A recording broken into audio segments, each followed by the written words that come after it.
Hola amigas y amigos de Soy Conducta. Me presento, mi nombre es Axel Desiga, nuevo integrante del equipo de Soy Conducta. A continuación les presentaremos la nueva entrevista con Diego Rodríguez, o mejor conocido como Psicolibri. Mucho gusto y empezamos. Diego Rodríguez López, o quizás lo conozcan por su nombre de superhéroe. Aquí les desvelo su identidad secreta. Psicolibrí. Por favor, gracias. Diego, cuéntanos cómo estás. Muy bien. Bueno, pues como os decía antes, un poco atareado de la universidad, pero bueno, la verdad es que bastante bien, podríamos decir. Justo por eso valoramos inmensamente tu tiempo y el que estés aquí con nosotros compartiéndonos un poco de lo mucho que sabes. Gracias otra vez, Diego. Gracias por estar con nosotros. Y bueno, nos gustaría comenzar con que tú nos compartieras un poco más de Diego, quién es Diego, qué haces en este momento, a qué te dedicas, cómo surgió tu interés por la psicología. Bueno, pues yo soy Diego, una persona pues normal en el sentido de que inicié mis estudios en psicología y conforme iba estudiando me fui interesando por los temas que a vosotros también os interesan mucho. Actualmente terminé el grado en psicología el curso pasado. Y durante este curso estoy haciendo, lo acabo recientemente, el máster de recursos humanos, que bueno, dada la poca oferta que hay en psicología del trabajo y las organizaciones, que sería mi especialidad deseada, que bueno, en España, por ejemplo, pues hay una titulación, por ejemplo, en la Universidad de Sevilla, pero no me era posible hacerlo, por lo tanto, pues opté por un máster de recursos humanos, donde realmente se divide entre teoría organizacional, que es más bien relacionado pues, con todo el mundo del derecho, el ADE, etcétera, y teoría psicológica, o sea, que podríamos decir que hay gran carga lectiva, aunque no sea la deseada por mi parte, respecto a la psicología. No sé si algún dato más así relevante, pero básicamente en lo referente a la psicología, por supuesto, soy mucho más completo. A mí me gusta muchísimo salir con mis colegas, me gusta muchísimo leer de todo tipo, no solo psicología, me gusta mucho la ciencia, me gusta mucho la filosofía, me gusta el manga, me gusta ver anime también, me gusta pues, las películas típicas. Por ejemplo, me apetece mucho ver últimamente las películas de Step Up, de Breakdance, es que me gustan porque sale, o sea, no son películas sobre bailar, sino que son películas sobre que van al cole o lo que sea y hacen grupos de bailar. Y me mola más el rollo de, ¿sabes?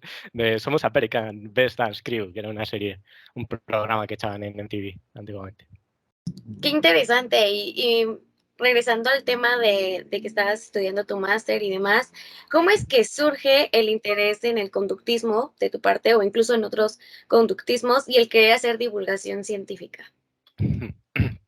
Yo creo que si no me hubiera interesado por el conductismo antes, me habría interesado en el máster. Y es que mi interés por el conductismo viene de el vacío que hay en la formación relativa a la psicología en cuanto a explicar las cosas. Yo creo que en psicología tenemos un problema y es que la concebimos como si fuera una tecnología, como si estudiáramos medicina. La gente se mete al grado en psicología para curar a la gente, fíjate, o para ayudar a la gente si somos más benévolos. Pero realmente la gente no debería meterse a psicología por ello, sino para estudiar los fenómenos psicológicos, si queremos adoptar esa categoría. Y una vez conoces los fenómenos psicológicos, por supuesto, pues te especializas y te haces tecnólogo o científico aplicado y ayudas. Entonces, yendo al grano, pues yo durante el grado en psicología llegué, pues yo llegué de una formación de telecomunicaciones e informática y bueno, pues durante esa formación uno adopta una posición pues bastante científica, pero un cientificismo que no es moderado. En mi caso, yo puedo considerarme en aquel momento un cientificista duro, que se dice. También creo que era bastante positivista en el sentido de filosófico, de pues, aquella corriente, ¿no? El Círculo de Berlín y de Viena. Eh, y bueno, pues conforme llegué al grado en psicología, vi todo el tema de la biología, de la psicobiología, del cerebro, etcétera. Y bueno, pues a mí me encantaba, ¿no? Eran pues explicaciones muy causales, ¿no? De falta tal neurotransmisor, pues te comportas de tal forma, ¿no? Muy fácil, ¿no? Y a mí me encantaba. Pero conforme supe algo más aparte de ese titular, que convence, pues me empecé a hacer preguntas, ¿no? Pues preguntas bastante lógicas, ¿no? ¿Cómo puede ser que algo como ponerse triste o al darnos un golpe, ¿por qué me pone triste darme un golpe, ¿no? ¿Acaso un golpe imprime tristeza o imprime dolor o es que imprime ambas cosas? Bueno, pues no. Yo creo que precisamente la parte biológica que nos pueda transmitir dolor podría ser explicada mediante esas explicaciones más o menos causales, ¿no? Yo ahora mismo, si me pego un puñetazo, es que me va a doler, ¿sabes? Pero el hacerme una esguince y mañana no poder ir al baile de fin de curso con la chica que más me gusta, que por fin la he conseguido llevar al baile, eh, no lleva unido a un golpe, lleva unido a otras cosas. Y ahí es donde, por poner un ejemplo, yo empecé a pensar, ¿no? Y conforme tecleas en Google un poquito sobre psicología científica, creo que sí aparecen buenas referencias que no son solo psicobiológicas. Y en cuanto aparecen alguna de esas referencias, hay que tirar del hilo, porque no te lo dan mascadito. Y al tirar del hilo, yo puedo decir que de lo primero que ojeé fue a Skinner directamente. No recuerdo si fue de ciencia de conducta humana o fue algún articulillo, e incluso a lo mejor era un artículo divulgativo sobre Skinner, pero yo leía lo que decía Skinner, sea por su propia mano o de otros. Entonces yo fui a clase con un profesor con el que más congenié hasta el final del grado, etcétera, que se enfadó conmigo bastante por no hacer psicología clínica o sanitaria. Le llevé tales ideas, ¿no? Y el hombre extrañado me dijo que él a mi edad también era conductista. Me dijo, oh, sí, yo empecé siendo conductista, luego me hice cognitivo y luego terminé siendo cognitivo-conductual. Luego ya me di cuenta, y nunca evidentemente se lo he rebatido, pero para mí eso no tiene sentido. Pero no tiene sentido no porque no tenga sentido cometerse por el conductismo y luego ya no, y tomar una posición en la cual entiendas que hay cognición y conducta. Eso a mí me parece súper lícito e incluso me medio identifico con ello. Lo que no me parece entendible es eso de me hago conductista o me considero conductista, luego me hago cognitivista y luego me hago cognitivo-conductual. ¿Cuál es la diferencia entre ser cognitivo y ser cognitivo-conductual, ¿no? Esa sería una diferencia, pero para mí no es una postura lícita ser cognitivo. O eres conductual o eres cognitivo-conductual, ¿no? Pues nadie estudia a los seres, pues nadie estudia los procesos mentales y punto. Eso es imposible. Podemos estudiar los procesos cognitivos y conductuales o podemos estudiar la conducta o interconducta. Esas son para mí ahora mismo las dos posturas. Entonces, bueno, por recapitular, que ya me he liado, fui a clase, presenté eso, me dijo que era interesante, pero que lo típico, tuviera la mente abierta. La tuve, pero la tuve tanto que me metí de lleno y estuve aprendiendo sobre conductismo e interconductismo. Y bueno, luego ya pues he ido derivando y añadiendo otras cosas, evidentemente sin ser un eclecticista ingenuo, pero pues interesándome. Y ahí siendo una persona en formación en estas epistemologías, igual que lo era hace nada, 3, 4 años, que lo digo como si llevase 20 y es hace nada. A ver, ya que estamos hablando justamente sobre cosas que no te cuadraban, esta pregunta va un poco relacionado con eso, Diego, y es, ¿qué es lo que más te gusta de la psicología? Y por el otro lado, ¿qué es lo que menos te gusta? Lo que más me gusta de la psicología es los fenómenos que trata y la importancia que tienen. Creo que pese a que los temas psicológicos están tratados desde, bueno, de ánima, ¿no? Etcétera. O sea, es súper antiguo el tema de hablar sobre lo psicológico o equivalentes. Sigue siendo un tema candente. De hecho, últimamente está habiendo mucho revuelo en redes con una fundación que hay aquí en España, no sé si os sonará alguno, que es la Fundación Gustavo Bueno, que es una fundación que está en honor a un filósofo español que hubo, que bueno, que en teoría fue bastante importante en el siglo XX, estableció un sistema que se llama el materialismo filosófico y bueno, pues tiene una serie de seguidores que continúan la labor de divulgación de esas obras y su revisión en tal fundación. Y en esa fundación últimamente está habiendo mucho revuelo porque se presentó un libro que es El materialismo contemporáneo de Gustavo Esteban Romero, Lino Camprubí y Pérez Jara, donde se hacen revisiones críticas de ese materialismo filosófico que os menciono desde otros materialismos como el sistémico emergentista. Y uno de los grandes temas que se están debatiendo en ese foro es qué es lo psicológico, desde la ontología, es decir, qué son las cosas. Y es uno de los grandes debates que sigue habiendo, cómo identificar lo psicológico, es decir, cómo decir qué es lo psicológico y diferenciarlo de otras cosas, que es bastante difícil y es uno de los grandes temas que a mí me parecen apasionantes. Además de la importancia que tiene, vivimos en una época donde la salud mental o la terminología que queramos pues está a la orden del día. Ahora mismo es súper necesario y también me interesa mucho por su vertiente política o de mi día a día. O sea, yo soy una persona que bueno, reflexiona las cosas, como otras muchísimas, no soy especial, pero me refiero que yo pienso sobre qué pasa con las jornadas de 10 horas o de 12 horas, cuáles son sus repercusiones, porque sus repercusiones, pese a que puedan influir, digamos, en nuestra psicología o como queramos llamarlo, tienen raíz en esas decisiones que son políticas, son económicas, son de sistema. Entonces, esa relación a mí me parece muy interesante. ¿Y qué no me gusta? Me gustan más cosas, pero por no tirarme 2 horas. ¿Qué no me gusta de la psicología? Pues no me gusta que pese a toda la historia que tiene el hablar de la psicología, pues no está estructurada para ser aprendida con facilidad. O sea, es muy difícil saber bien de psicología. Y por una parte será porque no está claro qué es la psicología y los conceptos que utiliza, etcétera. No lo dudo, pero tienen que confiar más en la gente.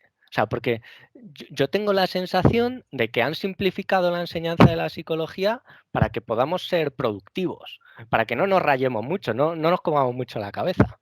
Pero es que eso no es negativo. Ser friki y llegar a debates muy profundos, etcétera, que yo no llego a ellos, evidentemente, no te anula para no ser un buen profesional. No deberían, en mi opinión, no deberían tener miedo de enseñar la psicología tal como es, porque es complicada. Yo digo muchas veces que es una movida maravillosa.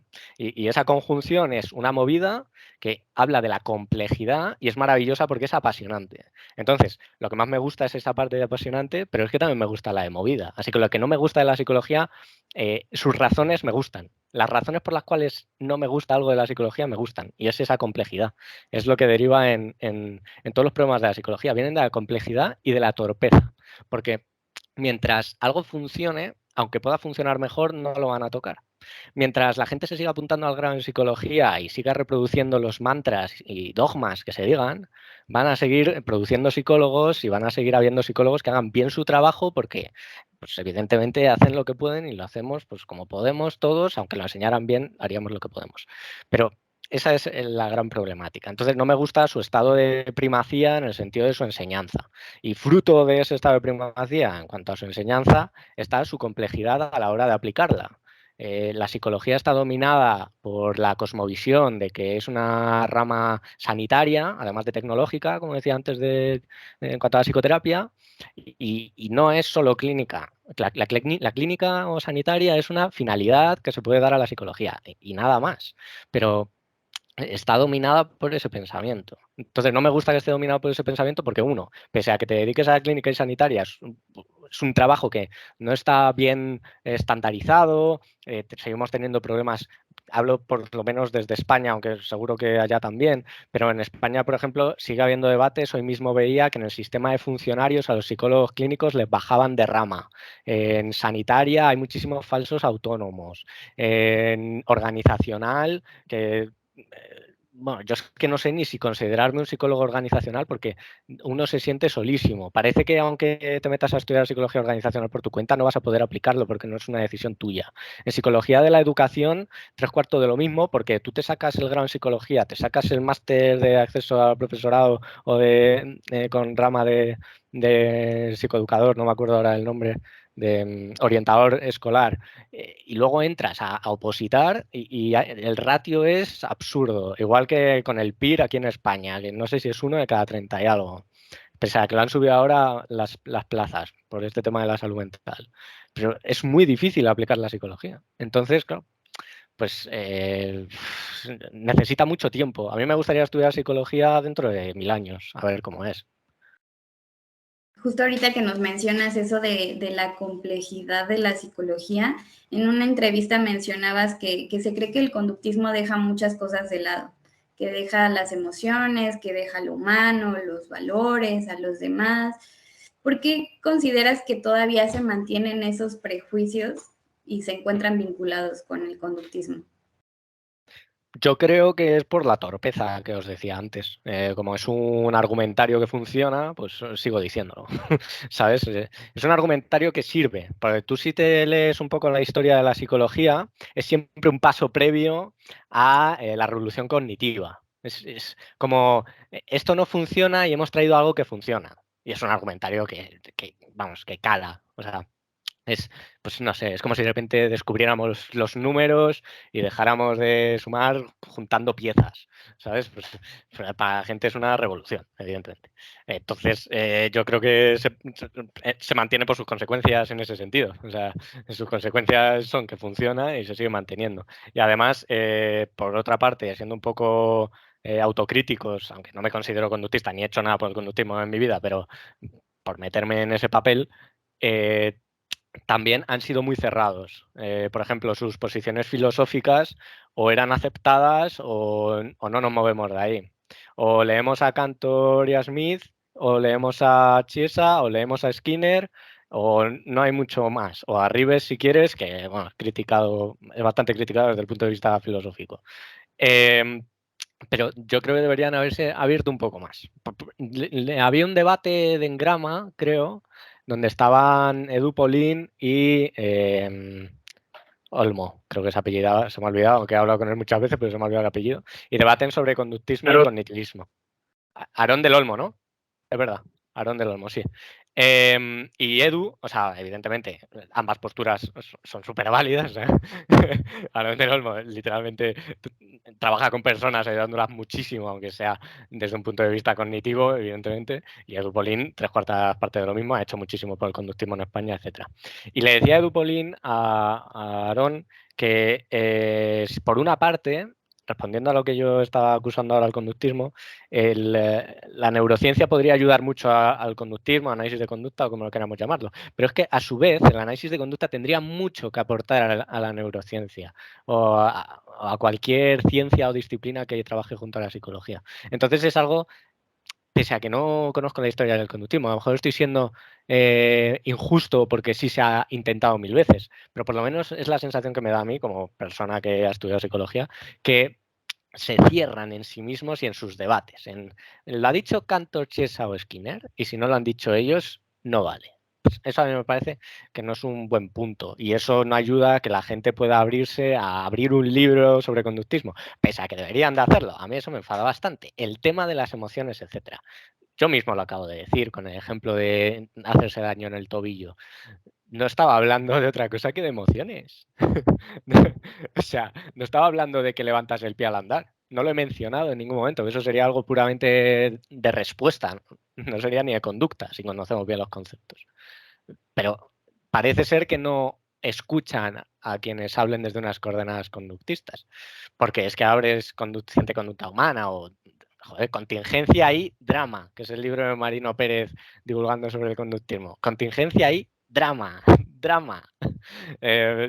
Tenemos divulgadores y trabajos del conductismo sobre las emociones para aburrir. Bueno, yo ya lo dije en una charla que tuvimos con Engrama hablando sobre el psicoanálisis, porque yo creo que una de las razones por las cuales la gente huye del conductismo y saca esos mantras es porque de verdad quiere aprender sobre emociones y si le están diciendo que ahí no se puede aprender, pues se va a otras cosas, evidentemente.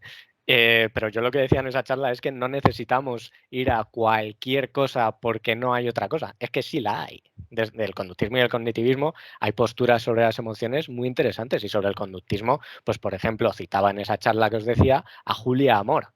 Julia Amor es una divulgadora en redes que, bueno, le va bastante bien, creo, y hace divulgación sobre relaciones interpersonales, sobre el amor directamente. Es que además me hace mucha gracia porque es que se apellida Amor.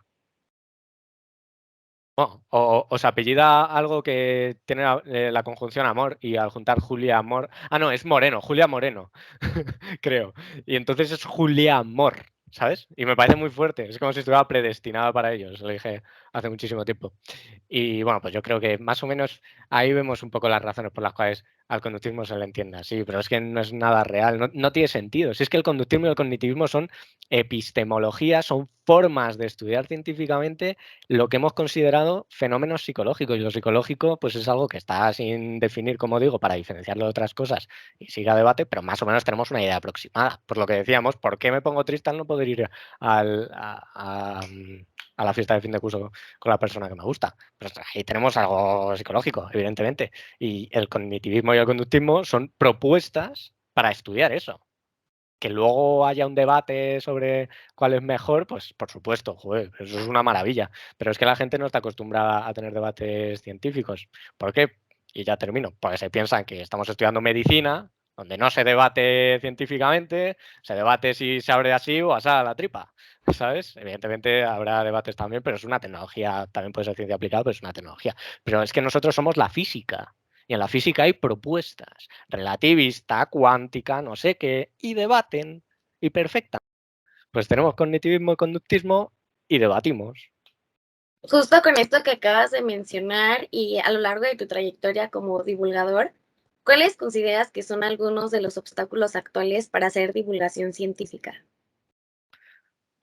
Es que, claro, hacer divulgación científica es algo más o menos serio, ¿no? O sea, por ejemplo, pues lo que hacemos vosotros o yo ya es un intento muy grande porque estamos dedicando tiempo, estamos dedicando esfuerzo, estamos dedicando, pues, no tanto críticas, pero sí interacciones, ¿no? Que nos ponen nerviosos, que nos exigen, que esperan de nosotros, ¿sabes? Y esos pues son cargas, ¿no? Entonces, para soportar esas cargas lo que necesitamos es lo que necesita toda persona que se encarga de un trabajo, que no no de un empleo siempre, ¿no? Y es tiempo y recursos. Entonces, hacer divulgación científica requiere de tiempo y recursos y de una formación y de una actitud. Yo resumo siempre, sobre todo antes, porque ahora estoy un pelín parado con la divulgación, yo siempre cuando empecé intenté hacerme un andamiaje con mi forma de trabajar en la divulgación. Y se resumía en aprender y disfrutar y en cautela y decisión. Aprender y disfrutar hablaba de cómo soy yo como persona y de por qué invierto tiempo en esto. Yo invierto tiempo porque me gusta aprender y quiero que otras personas aprendan a pasárselo bien. ¿Sabes? Aprendiendo. Y de paso, al conocer a gente, por ejemplo, con vosotros, pues me lo paso bien y sigo aprendiendo. Y luego, por otra parte, cautela y decisión. Cautela y decisión viene de que, evidentemente, soy una persona en formación, todo el mundo lo somos permanentemente, pero yo más todavía, porque me considero pues, un divulgador en formación y debo presentar cautela, evidentemente. Y además, pues cuando me pronuncio, pues trato de recordar que soy un alumno, etcétera. Y luego decisión, porque no puedo tomar una postura del escepticismo más radical del mundo. El escepticismo como aquella corriente de dudar, ¿no? O un rollo duda metódica, etcétera. Pues no puedo dudar de que tengo que dudar, etcétera. Esto ya se sabe, ¿no? La pescadilla se muerde la cola. Si dudamos de todo, debería de dudar de que dudo de todo y por tanto debo tomar una decisión. Esa es una máxima, una premisa, algo que hay que seguir es que tengo que tomar una decisión. Y de ahí viene ese, ese, ese, esa frase, ese aforismo. Entonces, pues yo creo que las dificultades son esas, que hay que formarse, hay que esforzarse, hay que tener tiempo, hay que tener recursos y que se mantenga todo eso es muy complicado, porque necesitas pues cosas que lo mantengan, ya sea éxito, ya sea pues que hagas sorteos de libros y te den gratis, o que la gente cada 2 días te diga cosas bonitas, etcétera. Creo que acabas de mencionar algo muy importante, Diego. Y es el justo en el que, oye, quiero aprender, pero me la quiero pasar bien, ¿sabes? Creo que eso es algo, no diré que sea lo oportuno, lo mejor, creo que esa decisión cada quien la toma, pero creo que es un punto muy importante. Y justo hablábamos de eso hace un tiempo con Ramón Nogueras, de hecho. Spoiler, y no es que pretenda, no es que quiera predisponerte, no, no, tú tendrás tu propia respuesta, pero hablábamos de cuál sería la mejor manera para hacer divulgación científica, o al menos en psicología. Él nos compartió que al menos el Ramón Nogueras de esos años no tenía la respuesta. Me gustaría charlar con el de hoy, pero en esos tiempos poníamos en tela de juicio qué será lo mejor. Hacer divulgación en un lenguaje técnico, estricto, obviamente esto con el fin de que uno incluso propios psicólogos y psicólogas nos hiciéramos la labor de, oye, ¿sabes qué? Esta ciencia es complicada, tengo que luchar por entenderla, por algo es una ciencia o es un buen proyecto de ciencia. Y además que el hecho de mantener un lenguaje técnico complicado hace que pues no cualquier persona se quiera creer psicólogo. Creo que fue la doctora Marcia Schulz que dijo, como es el objeto de estudio, nuestro objeto de estudio está en todos lados, pues todo el mundo se quiere creer. Entonces, por ese lado, nos agradaba. Y creo que fue Parque Delgado quien nos dijo una vez que además hacer divulgación en parte es consecuencia de querer deslindar la responsabilidad de usuarios y usuarias. Esa es su postura, totalmente responsable, totalmente respetable y de hecho me agrada mucho, como que, ¿por qué tendríamos que hacerla? Y por otro lado, charlando con más profesionistas, científicos, científicas, tienen algo muy interesante y dicen, si algo ha hecho mal el conductismo es darse a vender. O en general, cualquier psicología científica, si algo no ha sabido hacer es hacerse vender.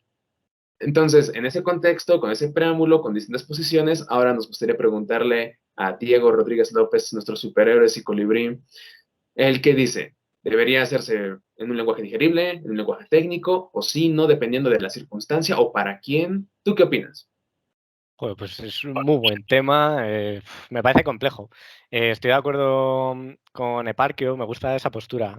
También me recuerda a lo que dijo Freisa Ibaqué en Grama, de despsicologizar a la población. Es decir, formarla en lo básico de psicología, igual que estamos formados pues en lo básico de, no sé, bueno, deberíamos, iba a decir, de hacer la declaración de la renta o de algún trámite administrativo del estilo, para que las personas no sean fácilmente engañadas ni confundan, como decíamos, de los horarios laborales, confundan pensar que una persona es débil por no poder trabajar 10 horas diarias y está contento, sino pensar que es que evidentemente una persona no debe trabajar 10, 12 horas diarias, evidentemente, y su implantación es una medida política y económica y no normal que tú tengas que soportar, no es una persona débil.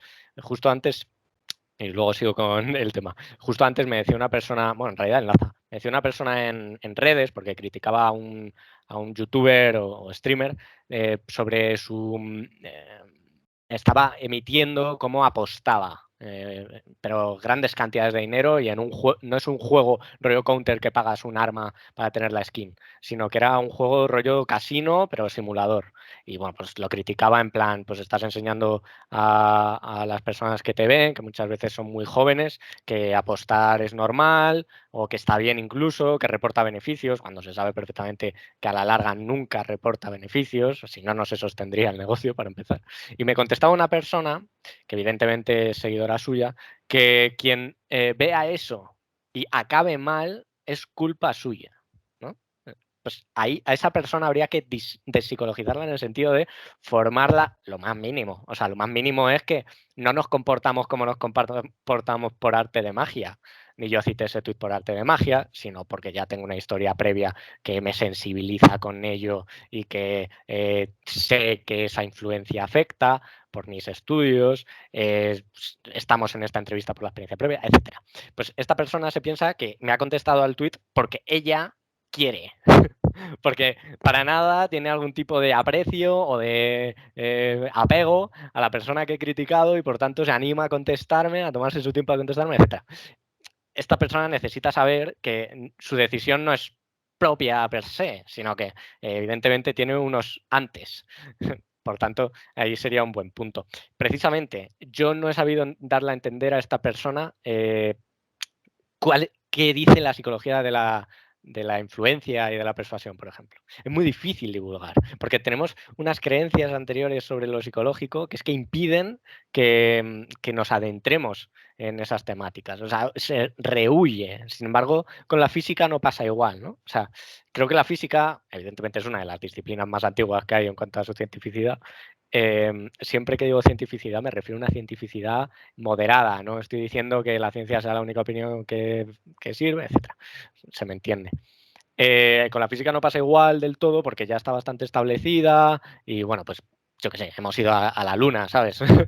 Quien se ponga ahora mismo a decir que en lugar de hacer tal ecuación y de que la masa funcione de tal forma, se invente que tal ecuación sí sirve y haga un cohete y se mate, ¿sabes? Pues le doy el premio al revés. En lugar de Nobel no oigo, ¿sabes? Es un chiste muy malo, ¿eh? Se me ha ocurrido sobre la marcha, ¿eh?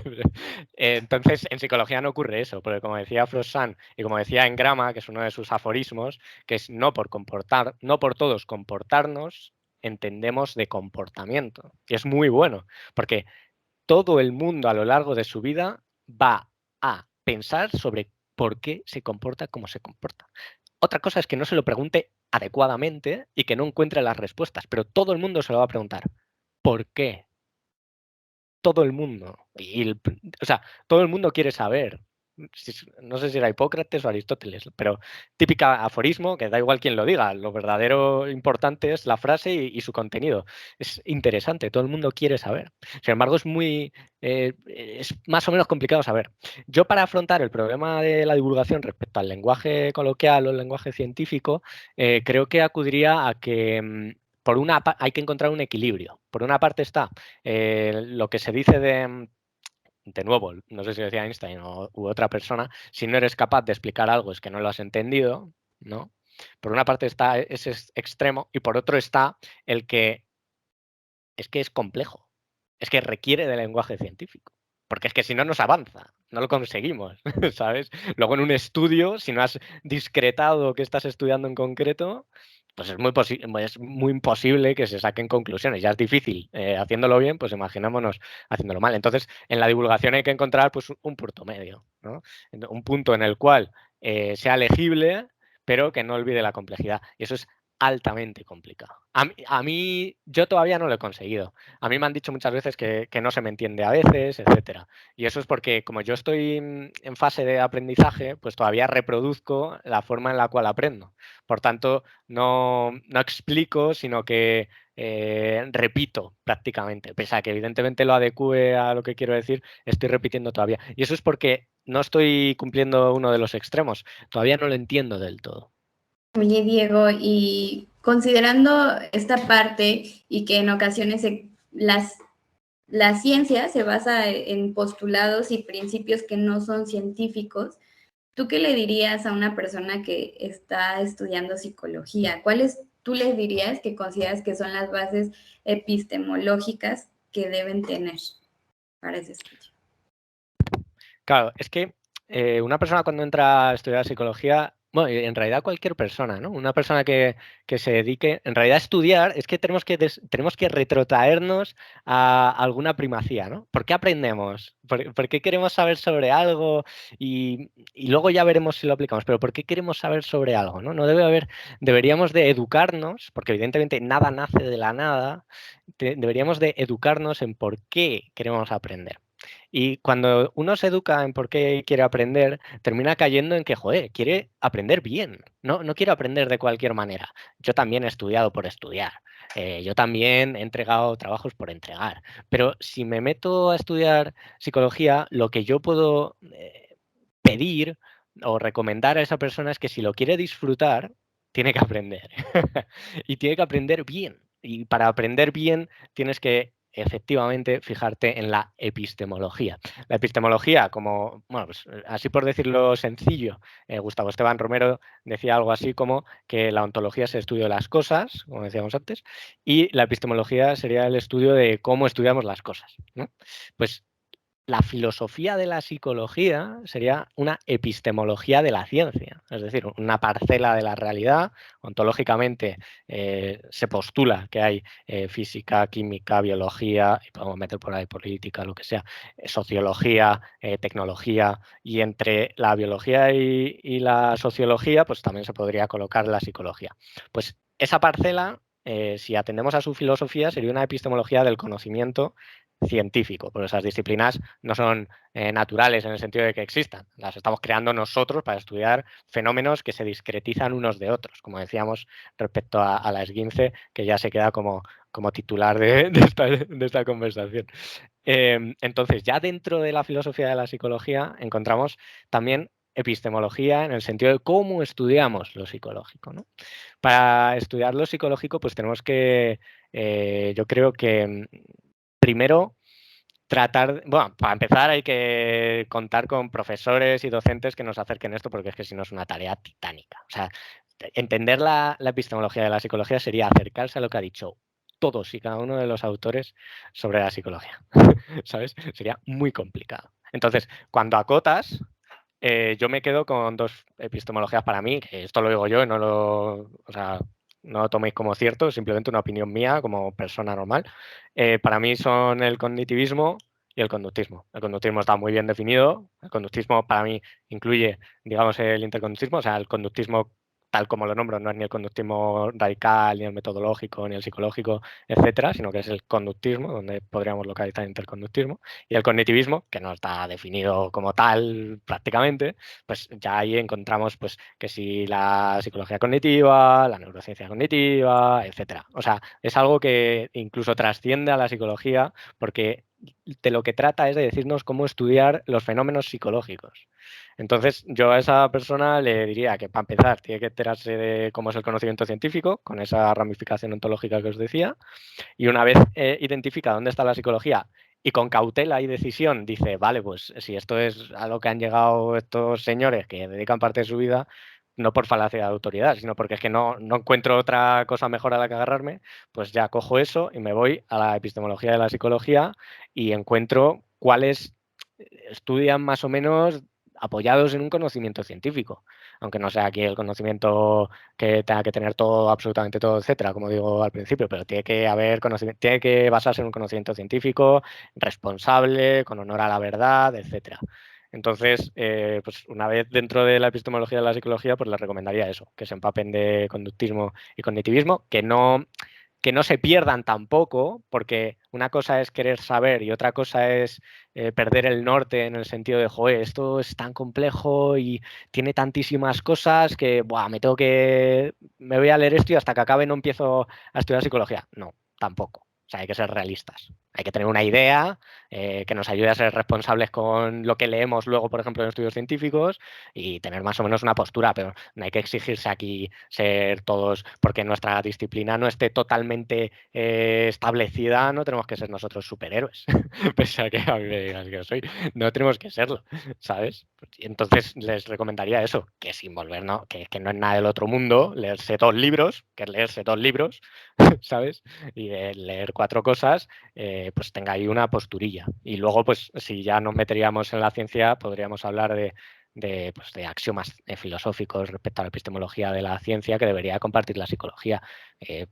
En procesos psicológicos básicos, un análisis funcional, que de esos 2 libros que digo que a lo mejor podríamos leer para tener una toma de contacto, me parece que es estupendo, que su filosofía en realidad se basa en Bunge, si leemos el libro y sus citas, pues presenta 3 axiomas filosóficos, que son el axioma ontológico. El axioma ontológico viene de esto que os decía de la clasificación de las ciencias, que realmente tiene un debate profundo sobre el materialismo, el pluralismo, etcétera, pero de nuevo, no hay que perderse. Yo es que me he perdido un poco, por eso recomiendo a la gente que no se pierda, porque no vale la pena enfadarse con el mundo y decir yo esto lo soluciono, ¿sabes? Porque no merece la pena. O sea, hay que enterarse más o menos, ser cautos, ser responsable, ser felices, etcétera.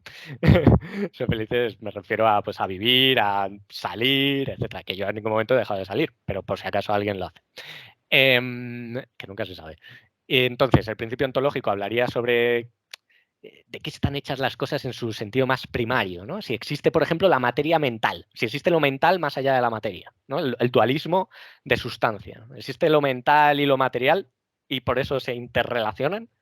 Pues esa es una pregunta que se haría desde la ontología a la psicología, que tiene una respuesta tentativa. Con cautela y decisión nos podemos apoyar en que no existe lo mental desligado de lo material, sino que lo mental es una subcategoría de lo material, o si se quiere es material. Lo que pasa es, son palabras, simplemente, son palabras, pero lo mental no deja de ser material. Y lo mental no es otra cosa que ese enlace, si queremos decirlo, podríamos hablar de desligamiento funcional, pero es ese enlace que nos lleva entre las consecuencias que va a tener torcerme el tobillo y no ver a esa persona que significa cosas para mí, ¿sabes? Y luego tendríamos pues el principio, el del determinismo, que no me acuerdo, no sé si se llama Principio del Determinismo ahora mismo, la verdad, pero bueno, habla sobre el determinismo, que básicamente que la realidad es legal, que las cosas pasan por algo y es una premisa que tenemos que hacer. Pues si no, no puedes estudiar las cosas que no pasan por nada. ¿Cómo lo estudias?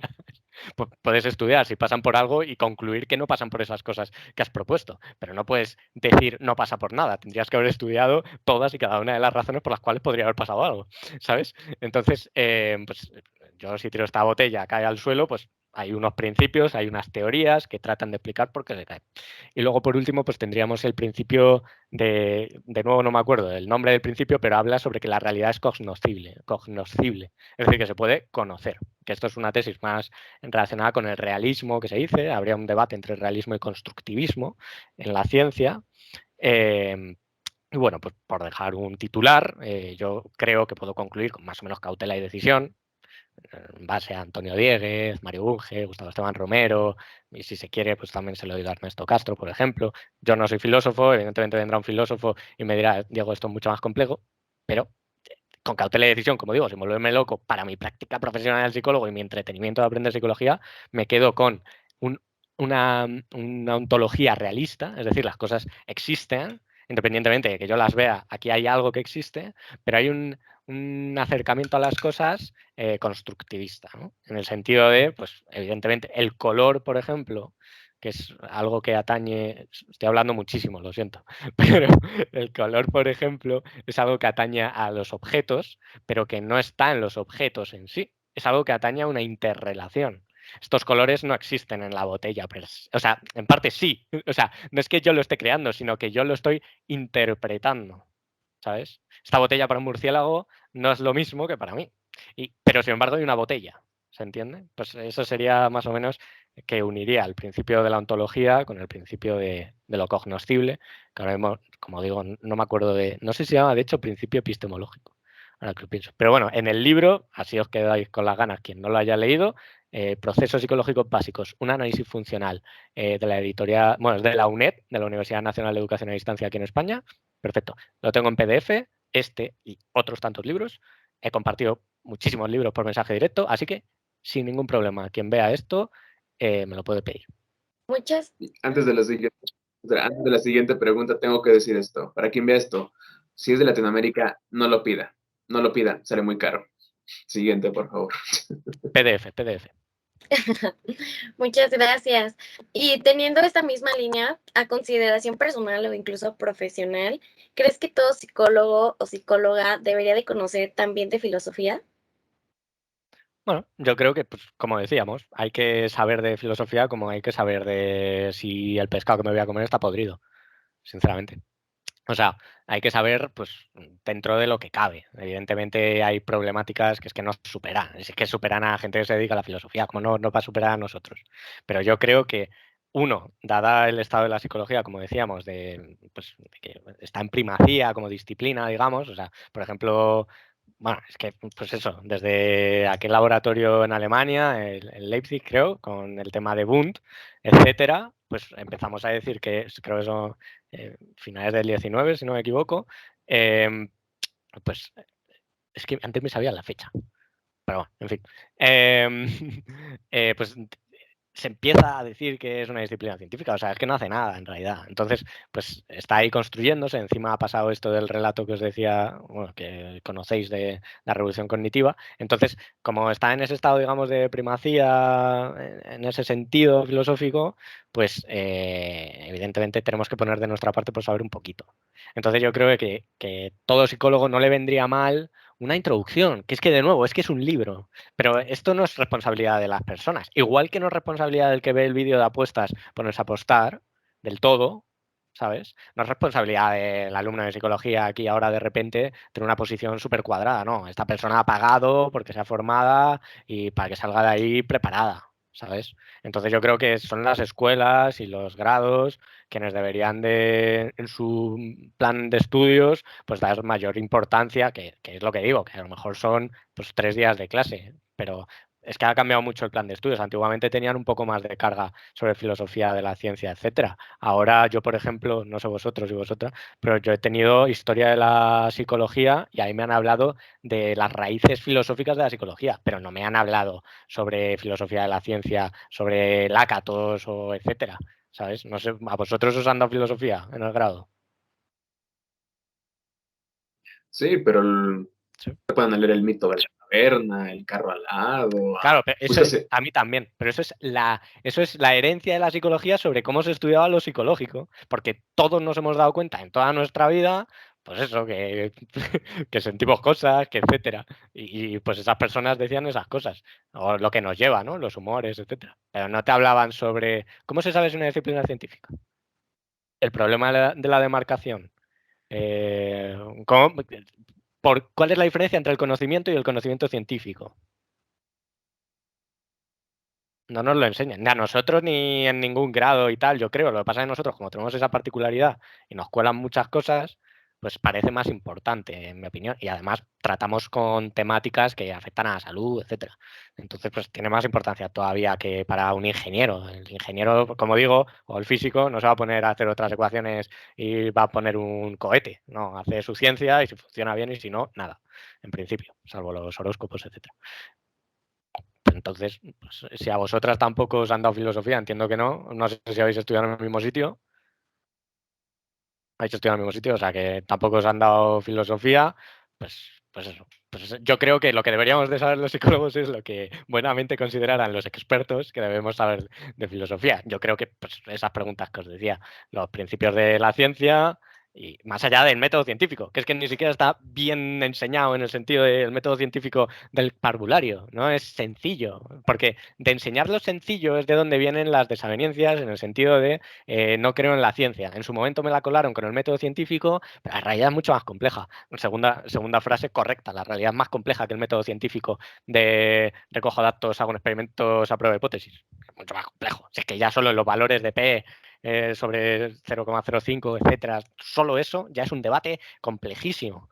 ¿Sabes? Pero evidentemente el trabajo no ya del divulgador, fijaos en lo que decíamos antes del lenguaje, sino del profesorado y de los planes de estudio es adaptar eso para que salgamos de ahí capaces de aprender sobre esas problemáticas en función de nuestra dedicación profesional. Pero hay que salir, pero que salgamos con esa prudencia de que no nos la cuelen fácilmente. Yo creo que eso sí es posible. Evidentemente, pues, no va a ser perfecto, pero una asignatura sobre los sistemas filosóficos, las preguntas que nos hemos planteado, etcétera, pues yo creo que vamos, no haría daño a nadie. Y hay asignaturas que se repiten en los contenidos respecto a la tecnología, en el sentido de la terapia cognitivo-conductual, las técnicas. He dado yo en el grado 4 veces la terapia de exposición, o la técnica de exposición que diga, etcétera, y no he dado nada de filosofía. de hecho, creo que como tú lo mencionas, es también en parte, creo que es algo que me gustó mucho de la lectura conductista, es que también deslinda la responsabilidad correspondiente al ambiente. Creo que eso es algo muy valioso. Y justo al menos en nuestro caso, no fue, de hecho, me atrevo a decir que este es es el único doctor en toda la universidad que se para y dice, mira, esto es el conocimiento, esto es una premisa, esto es una proposición, esto es un axioma, esto es el conocimiento, esto es un teorema, esto es un corolario, ese es el conocimiento científico, pero ¿qué crees? Que hay diferentes ramas del conocimiento y no todo tiene que ser conocimiento. O sea, sí es muy raro, la verdad es que es muy, muy raro. Fantástico. Y de hecho, me pasaba que yo comparaba lo que veía en mi grupo y justo efectivamente, mientras los otros veían mediana moda, como de, oye, de hecho, algo bonito o triste también, creo que es ambos, por así decirlo, es disfrutable al final de cuentas, pero justo con este docente era como de, esta es la introducción, pero verdaderamente tuvimos que leer desde, históricamente, incluso aquellos que consideramos villanos, como San Agustín de Hipona, René Descartes, pero, por ejemplo, si uno no lee Descartes, no entendería por qué John Locke es tan crítico con él. Y de ahí no lo podemos seguir con David Hume, con Guillermo Ockham. O sea, la verdad es que son, a veces sí, no vamos a ser filósofos y nunca vamos a salir al nivel de ellos, Claro. pero una base, justo una Sí, sí. base. Si es que es lo bueno, si es que saber no es ser expertos. Lo que pasa es que yo creo que la sociedad en la que estamos parece que queremos saber para sentar, pues eso, para sentar sentencia, sea, queremos saber para en nuestro grupo de amigos ser el que sabe de esto o para en Twitter decir, mira, qué listo soy. Pero no queremos saber para, pues eso, por saber, ¿sabes? O sea, entonces yo creo que tenemos que ser más buenos con nosotros mismos. Hay que relajarse. Si no podemos saber tanto, pues no sabemos tanto. Y ya está. No pasa nada. Pues ya sabremos poquito a poco y sabremos lo que podamos saber. Y es que encima, por lo menos en España, ahora me diréis a ver cómo está ya, pero aquí están recortando cátedras de filosofía, hay debates sobre si quitar la facultad de filosofía, etcétera. Vamos, me parece impresionante. O sea, una de las disciplinas más importantes que hay y se la quieren cargar. De hecho, aquí también, y de paso la sociología, está en discusión. También aquí la quieren quitar. Pero en algo sí, ya creo que concordamos, y son las preguntas bases, y vamos a ir con otra pregunta base, creo que va a ser fundamental. Creo que estarás de acuerdo con el equipo, Diego, que en decir si la psicología es una ciencia o no, y si lo es complicado. Hasta la fecha hay quienes consideran es una disciplina en todo caso, hay quienes dicen es un proyecto de ciencia, hay quienes dicen que ya lo es. Creo que cada quien tendrá perfectamente sus razones para decir que lo es o no lo es. Creo que concuerdo contigo que a ver qué pasa en 1000 años, si es que el mundo sigue existiendo. Pero para las personas que ya dicen no, sí lo es, el siguiente paso es algo complicado. Hay quienes dicen decir que es una ciencia natural no nos dice nada. Si todas las ciencias estudian fenómenos de la naturaleza, eso no nos dice qué tipo de ciencia es. Hay quienes dicen que es una ciencia formal, pero hay quienes dicen no, se juega con los juegos del lenguaje, tampoco podría ser considerado. Hay quienes dicen es una ciencia social, no, porque no estudiamos sistemas sociales, estudiamos al individuo, paréntesis a Emilio Reyes. Y así podríamos seguir cada uno. Así podríamos considerarlo, seguir y seguir y seguirle. Y en tu caso, una vez pudimos escuchar una entrevista tuya en la que, al menos tu conclusión, por el momento, o pasada, quizá quién sabe, creo que algo bonito de ti es que dices, con la reserva, cambiar de opinión en el futuro, siempre se vale. Pero tú llegaste a la conclusión de que era una ciencia biosocial. Y al menos personalmente es la primera vez que yo lo escucho, no sé el equipo, pero tenemos curiosidad. ¿Qué te llevó a esa conclusión? Bueno, no es una conclusión mía, lo dicen pues, varios autores. O sea, por ejemplo, el sistema filosófico de todo el tema de Bunge, que digo que evidentemente cuando yo digo esto de Bunge, muchas personas ya rápidamente dicen, vale, este tío ha leído a Bunge y ya se ha quedado con eso. No, lo que pasa que pues es algo a lo que me agarro y es precisamente donde viene el tema de lo biosocial. Y tú lo has defendido muy bien, estoy bastante de acuerdo. O sea, los fenómenos psicológicos son fenómenos naturales en el sentido de que pues, competen a organismos vivos, ¿no? Y tal, pero están bajo un sistema social, pero no son un sistema social, de ahí que sea biosocial. Evidentemente es algo que no se puede separar una cosa de la otra.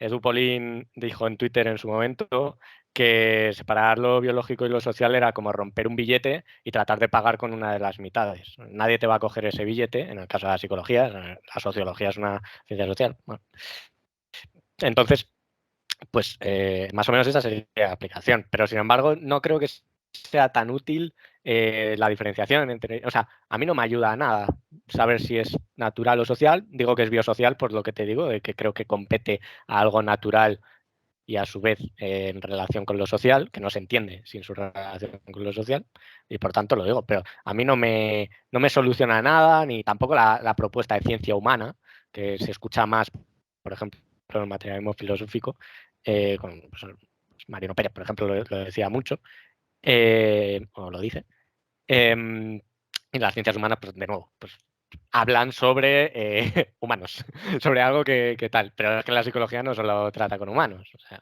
Edu Polín, por ejemplo, que adiestra a perros y tal, y aplica el análisis de conducta perfectamente, pues, él no hace ciencia humana, entonces.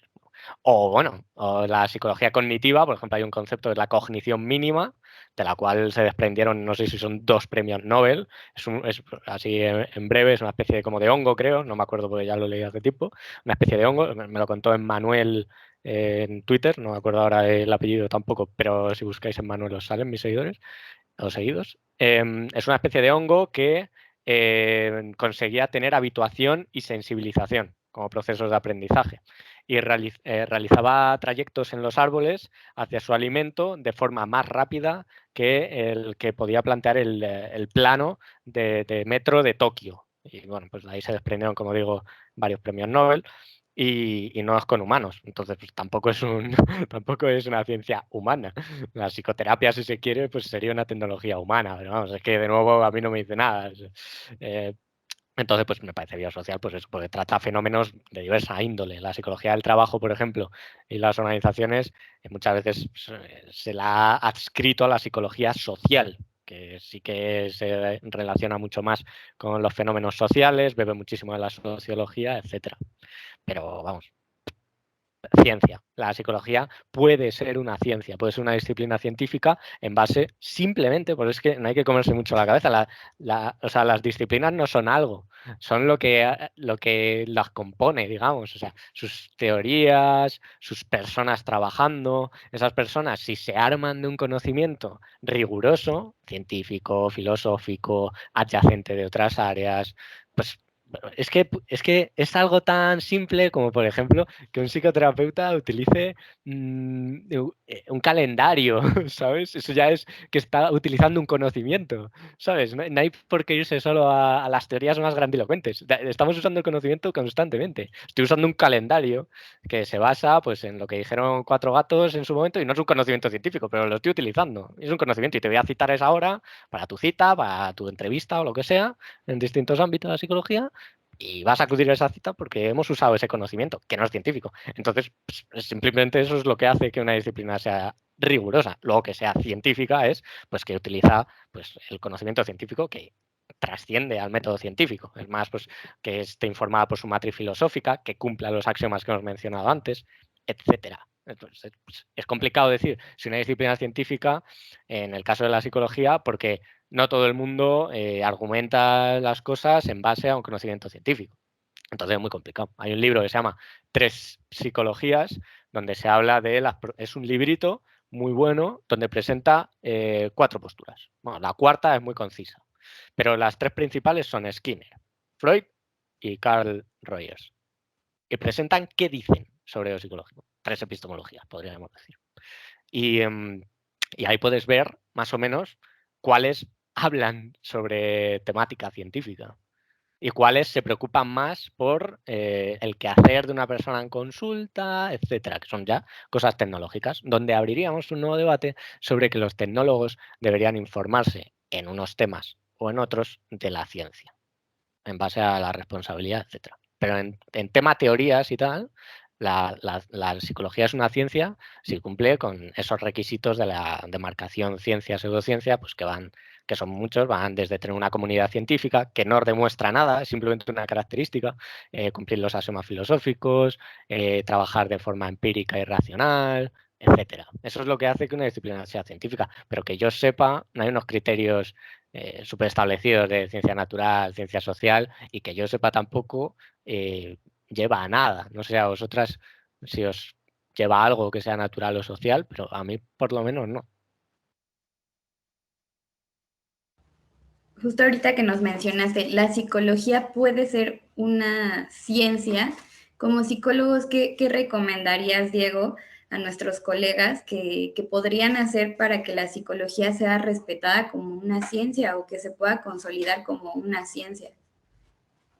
Pues, algunos poco podemos hacer algunos, otros pueden hacer más, así que habría que responder que depende en función de lo que puedas hacer. Pero yo creo que una persona promedio, como pueda ser yo le pediría que haga esas mini lecturitas que decíamos y ese trabajo de actitud, de cautela y decisión y lo aplique en sus conversaciones de una forma súper amigable. Pues, joder, chavales, pues sabéis, en el banco del parque, chavales, buah, hoy he leído sobre el tema de la psicología y fíjate, está el conductismo, por decirte, está el conductismo radical en base a las consecuencias y, tío, joder, y yo que sé, le das un puñetazo y dices, ah, que te has enfadado, ¿sabes? Luego está el interconductismo, que habla de un campo donde, joder, pues cada vez que una persona entra en contacto con algo, hay un evento nuevo y hay una función de estímulo. Fíjate, que esta botella la veo de tal color, pues en parte por, pues, o ese color me dice cosas por la función que tiene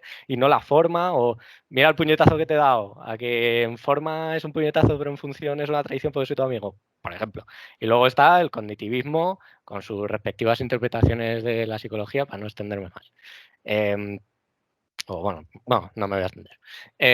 Entonces, pues eso ya es muchísimo, porque esos chavales ya van a decir, anda, mira, pues, joder, pues es interesante. Ya no es porque los astros se colocan de X manera o no solo es porque los astros se colocan de X manera, ya es algo, ¿no? Y luego, pues ya en el plano más profesional, si se quiere, pues intentar trabajar desde la psicología científica, dentro de lo que se pueda. Por ejemplo, en la psicología de la educación y en la psicología de clínica o sanitaria, pues yo creo que se puede defender muchísimo el trabajo desde, como se dice, la evidencia. Lo que pasa es que la evidencia me parece que está muy mal dicho, porque la evidencia es de lo evidente, hay que trabajar desde el conocimiento científico, a diferencia del dogma. El dogma es hacerlo porque sí. El conocimiento científico requiere una racionalidad de decir, pues voy a tirar por esta teoría y por estos ejercicios, estas técnicas que me proponen desde tales trabajos, por el bien de las personas con las que trabajo y por mi bien, porque yo no dormiría tranquilo intentando cualquier cosa o jugándomela. Hay que ser responsable, ¿no? Entonces yo creo que eso haría mucho por la psicología. Cada persona con la cual interactuamos en nuestra vida y lo hacemos de forma responsable con la psicología científica, será un paso adelante. Lo que pasa es que es un paso adelante muy pequeño. Como decíamos, dentro de 1000 años, si seguimos vivos, como bien apuntados, a lo mejor estos mini pasitos, a lo mejor lo que habéis conseguido vosotros con vuestra divulgación, construye el mayor castillo de la historia. Y tenemos una ciencia apasionante, donde se da filosofía de la mente en las universidades, donde la gente en los pasillos le gusta hablar sobre por qué vemos los colores, donde se hacen experimentos en clase, donde, etcétera. ¿Sabes? A lo mejor pues es el principio de una bonita amistad, ¿sabes? Entonces, pues yo creo que podemos hacer esas cositas, hacer mini divulgación y transmitirlo. O sea, yo confío mucho en eso, en que pequeñas personas haciendo pequeñas cosas pueden conseguir grandes cosas o algo así. No sé si era Galeano. Como veis, nunca me acuerdo de quién cita las cosas. Excelente. Figuras como Rives han mencionado que la psicología no puede ni debe crearse objeto de estudio sin tener en cuenta a otras disciplinas o ciencias. En este contexto, ¿de qué manera se apoya la psicología de otras ciencias? No he leído tanto a Rives como querría, entonces no sé el contexto en el cual lo dice. ¿La psicología necesita otras disciplinas para ser científica, hemos dicho? ¿Para considerarse científica? ¿O cómo era? Que no puede De, crear su... Ah, Ay, objeto de perdón. estudio. Que- sí, que no puede tener su objeto de estudio sin tomar en cuenta a los demás. Más que nada para tampoco meterse donde quizá no deba. Ah, ok, ok, ok, ok. Bueno, sí, pues me parece pertinente, evidentemente. Si yo me meto a explicar por qué da gastroenteritis solo desde la psicología, por ejemplo, pues a lo mejor estoy haciéndolo fatal, porque la gastroenteritis, aunque pueda a lo mejor involucrar en parte a la psicología, igual que puede involucrar a la física o la química, pese a que donde mejor explicado quizás sea desde la biología o la bioquímica o como sea, pues a lo mejor estamos haciendo un roto. Evidentemente, de lo que hay que enterarse es de esta escala ontológica y de la identificación de los fenómenos psicológicos. Y ahí Rivers yo creo que tiene, vamos, humildemente a su lado, pues evidentemente yo creo que tiene mucha razón. Tenemos que formarnos más o menos en cuáles son los dominios de estudio de cada disciplina científica y tratar de discriminarlos. En el caso de la psicología, bueno, yo creo que es más importante todavía porque estamos en ello, ¿no? Entonces creo que tiene mucho sentido lo que dice. Yo creo que sí tiene sentido. Sí.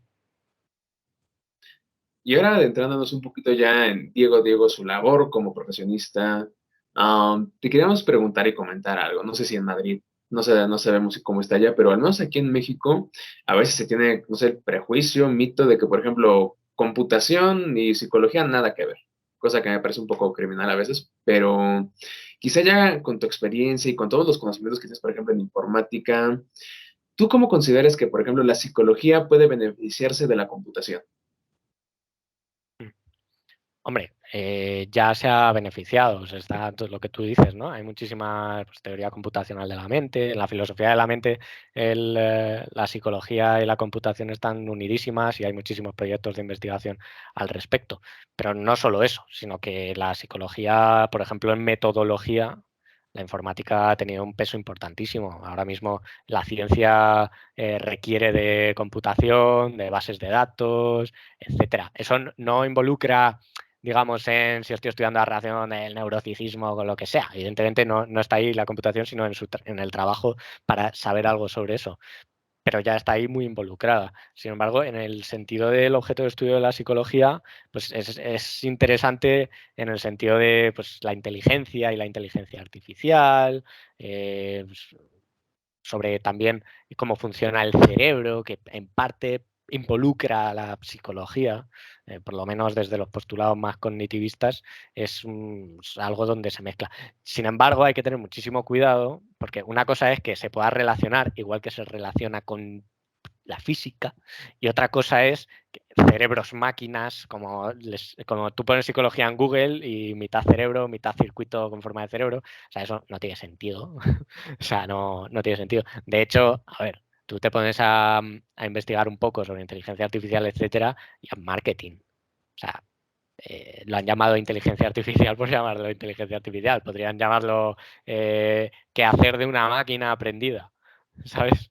Que aprende en el sentido de que le damos unas instrucciones, es capaz de memorizarlas y replicarlas. Y ya está. Si la inteligencia fuera eso, pues vaya hombres máquinas somos, en el sentido. Y me parece muy curioso, ahora pensándolo. O sea, se critica a la ciencia cuando se ponen en plan rancios de positivistas, etcétera, con mecanicistas, por ejemplo, al conductismo alguna vez le han soltado la de mecanicista, y sin embargo se abraza con una naturalidad los cerebros robots y la inteligencia artificial, en el sentido de eso, de que una máquina es inteligente porque te da un café al poner la huella dactilar, o, o que da saltitos, un robot. ¿Qué inteligencia es esa, muchacho? Está programado. Joder, son algoritmos y ya está. Otra cosa es, pues hay propuestas de la inteligencia inteligencia artificial generalizada, que realmente vuelve a ser lo mismo. Lo que pasa es que están mucho más abiertos a distintos contextos. La inteligencia artificial generalizada es básicamente que tú sueltas a un hardware, el que sea, un robot o lo que sea, con cierto grupo de programas, y es capaz de responder a la mayoría de contextos. Un yo robot, un C3PO, si queremos, ¿sabes? Y eso pues es inteligencia artificial generalizada porque va a responder a cualquier cosa. ¿Por qué? Porque la inteligencia artificial que tenemos ahora es concreta. Por ejemplo, ha salido ahora la de Dalí, no sé si lo habéis visto, que tú le das unos parámetros y te crea un cuadro, una inteligencia artificial, pero un cuadro con un detalle y está guapísimo, ¿eh? Os recomiendo que lo miréis. Pero es que es como Google. Es Google Imágenes, lo que pasa es que mola un huevo porque se han dedicado a hacer imágenes muy chulas y a que la inteligencia artificial funcione muy bien. O con, joder, DeepL no era. Joder, se me ha olvidado el nombre, pero hay un generador de texto por inteligencia artificial que le han entrenado muchísimo y es capaz de tener conversaciones como si fuera una persona. Está fatal que no me acuerdo, porque mi TFG va sobre esto y no me acuerdo ya ahora del nombre. Pero es marketing en ese sentido. O sea, esas máquinas podríamos considerar que son inteligentes, pero eso no es la misma inteligencia que la de los seres vivos. Es distinto. O sea, entonces, pues hay unas relaciones para poder decir que son distintas. Por ejemplo, hay relaciones. Y en el futuro, a lo mejor ahora estoy equivocadísimo y las máquinas son tolistas y hay C3PO, como digo.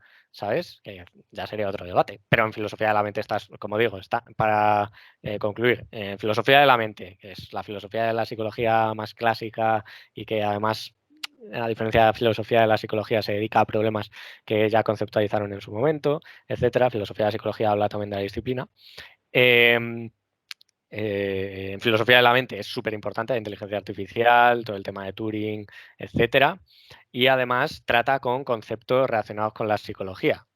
Pues, todo el tema de computabilizar la personalidad en máquinas, etcétera, no solo la inteligencia artificial. Entonces, pues ahí se podría unir. Y bueno, seguro que hay más puntos que o no me acuerdo o no los conozco siquiera, porque no soy experto en el campo. Y justamente hablando de eso, ¿qué tan amplios deben ser los conocimientos que tiene un psicólogo en informática? Bueno, pues pueden ser los de toda persona, desde saber usar el correo y poco más, hasta pues puedes ser un máquina de programar en R experimentos complejísimos. Como conozco ya a muchos metodólogos y psicómetras, pues se dedican a eso, a hacer estudios, y para ello necesitan un gran conocimiento de informática y de desarrollo, etcétera. Pero por lo demás, yo creo que no es mucho más importante, sinceramente. Yo, por ejemplo, en mi trabajo sí que utilizo bastante el tema. Además, pues, trabajo de consultora relacionada con la tecnología y pues yo qué sé, yo he programado videoentrevistas, he utilizado inteligencia artificial bastante básica para crear chatbots, etcétera. Y ahí pues yo he requerido de eso y he tenido que juntar un poco el familiarizarme, porque ya digo que no es complicado, lo habríais hecho cualquiera, familiarizarme en esos entornos y crear ese chatbot, por ejemplo, y saber a su vez pues algo que podríamos decir que es psicología, pero realmente de nuevo no requiere un gran conocimiento, que es conocer pues, el perfil competencial de una cosa y las competencias que quiero medir y crear una serie de preguntas. Pues ahí digamos que podría haber una unión, pero bueno, en general yo creo que eso, que un conocimiento básico como cualquier profesional. Acabas de mencionarnos algunos elementos que utilizas, como las videoentrevistas. ¿Hay algún otro elemento de las telecomunicaciones o de la informática y de las relaciones con las relaciones con la psicología en tu trabajo diario como psicólogo? Bueno, claro, es que es complejo, es complejo. Yo creo que pues, la tecnología o las telecomunicaciones traen muchos debates en psicología del trabajo de las organizaciones. Como fenómeno, por ejemplo, está el teletrabajo y se estudia mucho pues, la influencia del teletrabajo en la vida de las personas, etcétera. Pero claro, eso no requiere de saber sobre telecomunicaciones e informática, pero bueno, son temas que quizás las relacionan. En mi trabajo, pues yo utilizo, por ejemplo, el LinkedIn o LinkedIn Recruiter, pues, bueno, pues requiere saber pues, hacer, por ejemplo, cadenas booleanas para buscar a candidatos, que en realidad no es más que hacer una lista y utilizar lo que se llaman puertas lógicas. Lo que pasa es que si lo dices así parece muy guay, pero es poner IES y OES y ya está. Y se crea una lista de términos que tú quieres que te busque la máquina y punto. Y poco más, realmente, pues eso, videoentrevistas, pues como estamos aquí con saber usar Teams o Zoom o lo que sea, y poco más realmente. Y hablando de tu trabajo, pregunta quizá un poco personal, pero Diego, ¿por qué elegiste la psicología organizacional? Bueno, yo cuando entré a psicología, yo quería estudiar psicología de la educación, yo quería ser orientador educativo en su momento, pero bueno, conforme fui avanzando en el grado, me di cuenta de que no era fácil y además empecé a notar que me interesaban otras cosas. También porque empecé a trabajar durante el grado más en serio. Antes había trabajado en otras cosas y tal, pero ahí ya empecé a trabajar más de seguido y más horas, etcétera. Y empecé a sensibilizarme mucho con los problemas que teníamos respecto al trabajo y lo que me afectaba en concreto respecto a fenómenos psicológicos. Y ahí empecé a interesarme. Entonces entró como otra opción respecto a la psicología de la educación y conforme fui especializándome, la verdad es que pues, tuve buenas experiencias en las clases relacionadas con psicología del trabajo en las organizaciones y me fue gustando. Y también, pues, para qué mentirnos, es más fácil trabajar en el mercado no de la psicología del trabajo y las organizaciones, sino en el trabajo, sino en el mercado del trabajo, en el mercado del trabajo, la consultoría del trabajo, es más fácil trabajar que pues en un colegio o bueno, en una clínica no sé si tanto, pero por lo menos está más asentado.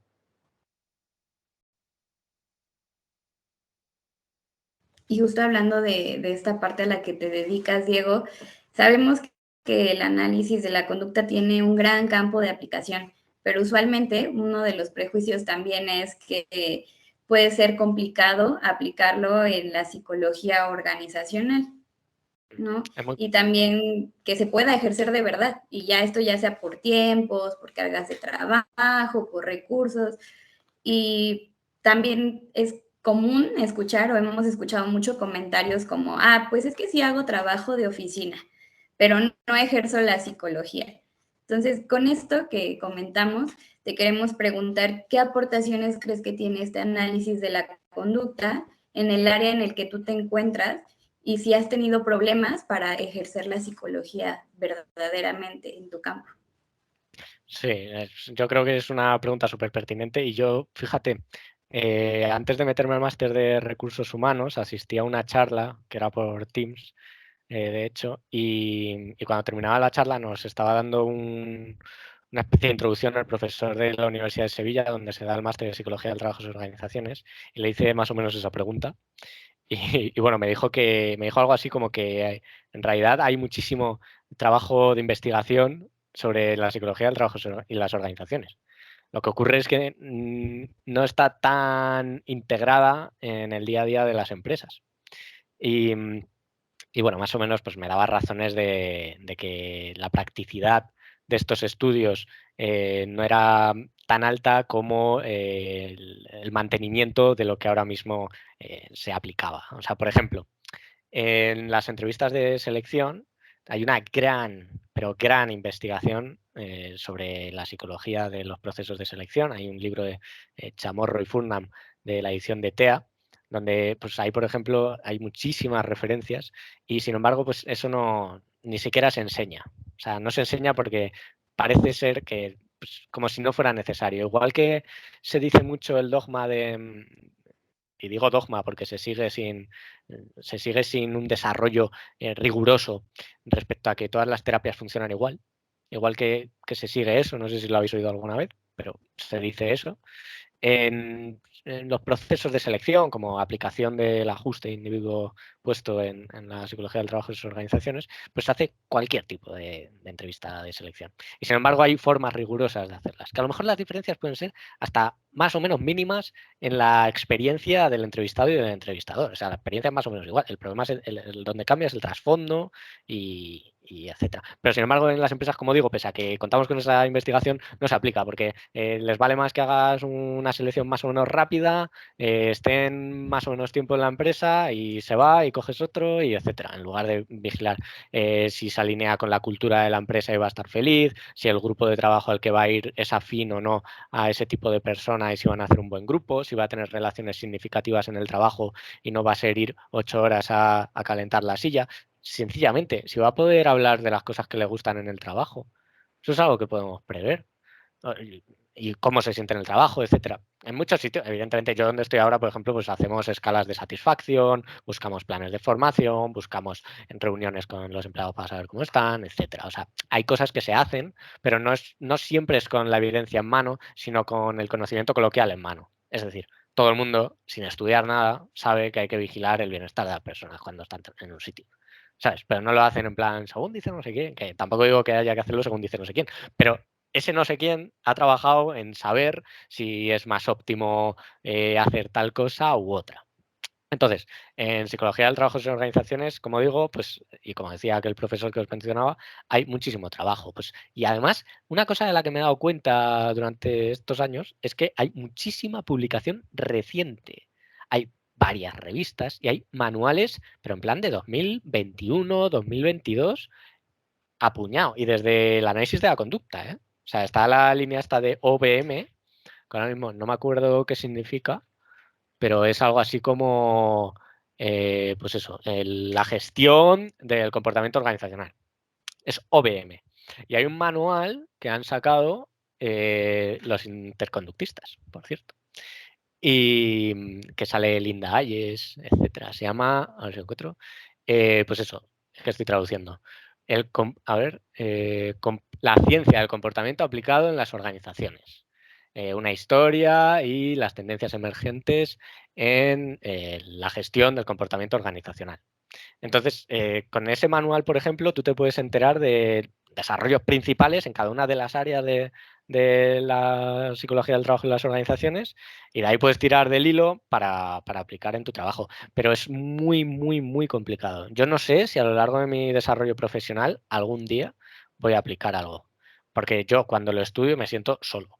Me siento solo porque yo no voy a ir al trabajo y le voy a decir a gente que está por encima mía, oye, hacemos esto o lo hacemos de esta forma. No, porque no funciona. Si yo no soy un terapeuta que puedo elegir mi paradigma, si queremos, y trabajar en eso con mis consultantes. Yo soy una persona que realiza un trabajo y dentro de mis competencias sí puedo aplicar mis conocimientos, pero no en las decisiones organizacionales. Yo puedo proponer, evidentemente, pues a la hora de hacer la formación, basarnos en competencias y aplicar la entrevista conductual estructurada, por ejemplo, de Salgado y Moscoso. Yo puedo proponerlo. De hecho, lo he propuesto. Pero si supone mucho trabajo y mucho riesgo para la empresa, no se va a hacer. Y yo en mi trabajo pues, yo aplico esa entrevista, trato de hacerla tal como indican y ir mejorando, etcétera. Y yo ahí sí estoy aplicando más o menos la psicología, por lo menos en eso. Pero a niveles generales, en cosas más tochas, yo no puedo meter mano. Y este libro que os mencionaba habla de cosas más grandes que hacer una entrevista de trabajo. Y bueno, por añadir un poco más, el análisis de conducta informa de más cosas en el trabajo. Aparte de OPM, pues tenemos desarrollos Luis López Mena. De hecho, no sé si es mexicano, ahora que lo pienso. ¿Os suena? ¿No? Luis López Mena, tengo el libro por aquí. Tiene este libro que es Intervención psicológica en la empresa. Se basa en el conductismo radical. Y sobre todo el libro es un... Mola que tenga el micro así porque se me oye igual. Es una demostración, digamos, de casos de éxito en, en las empresas aplicando la psicología conductista o el análisis de conducta, si queremos. Por ejemplo, pues recuerdo que hablaba de conductas seguras en el trabajo y, bueno, pues eso, con datos te enseñaba que sus aplicaciones funcionaban mejor que si no lo hiciera así, promoviendo las conductas saludables en el trabajo en lugar de castigándolas, que eso es conocimiento de la psicología. O sea, así en general es mejor promover lo que está bien que castigar lo que está mal, en principio. Luego tiene sus complejidades. Pero es lo que dice Luis López Mena. Ah, no, pues es de Chile. Me he equivocado. Pero bueno, que eso, ese es otro autor y bueno, seguro que se me olvidan más. Pero si alguien quiere preguntarme también en privado y tiene interés, hay trabajos a mansalva. O sea, para investigar, por ejemplo, es un gran campo. Y además está en auge, ¿eh? O sea, justo ayer me escuchaba en el Sonidos de Psicología, el podcast del Colegio Oficial de Psicólogos de aquí de Madrid, entrevistaban a tres personas importantes de la historia de la disciplina, entre ellas estaba Peiró y estaba Isabel Aranda, profesora mía en el máster, aunque epistemológicamente no concordamos, yo ya se lo planteé en clase y tal. Pero sin embargo, pues no creo que sea una mala profesional, pese a que no concordemos en eso. Y están llevando a cabo los Think Tank, que son pues eh, como las TED Talks parecidas, donde hablan sobre psicología del trabajo y tratan de divulgar sobre la psicología del trabajo. Y en el podcast dicen una y otra vez, y eso a mí me gusta, que buscan dar a conocer a las empresas y a las personas, para que también lo pidan en las empresas, la aplicación de la psicología del trabajo en sus organizaciones, porque hay mucha información, lo dicen en el podcast, hay mucha información empírica y trabajos útiles que no se están aplicando. Claro, que hay unas metacontingencias complicadas. Que una empresa, claro, pues, un ERE, una reducción de trabajadores de manera forzosa, es un contexto difícil de defender, por ejemplo, desde una psicología crítica.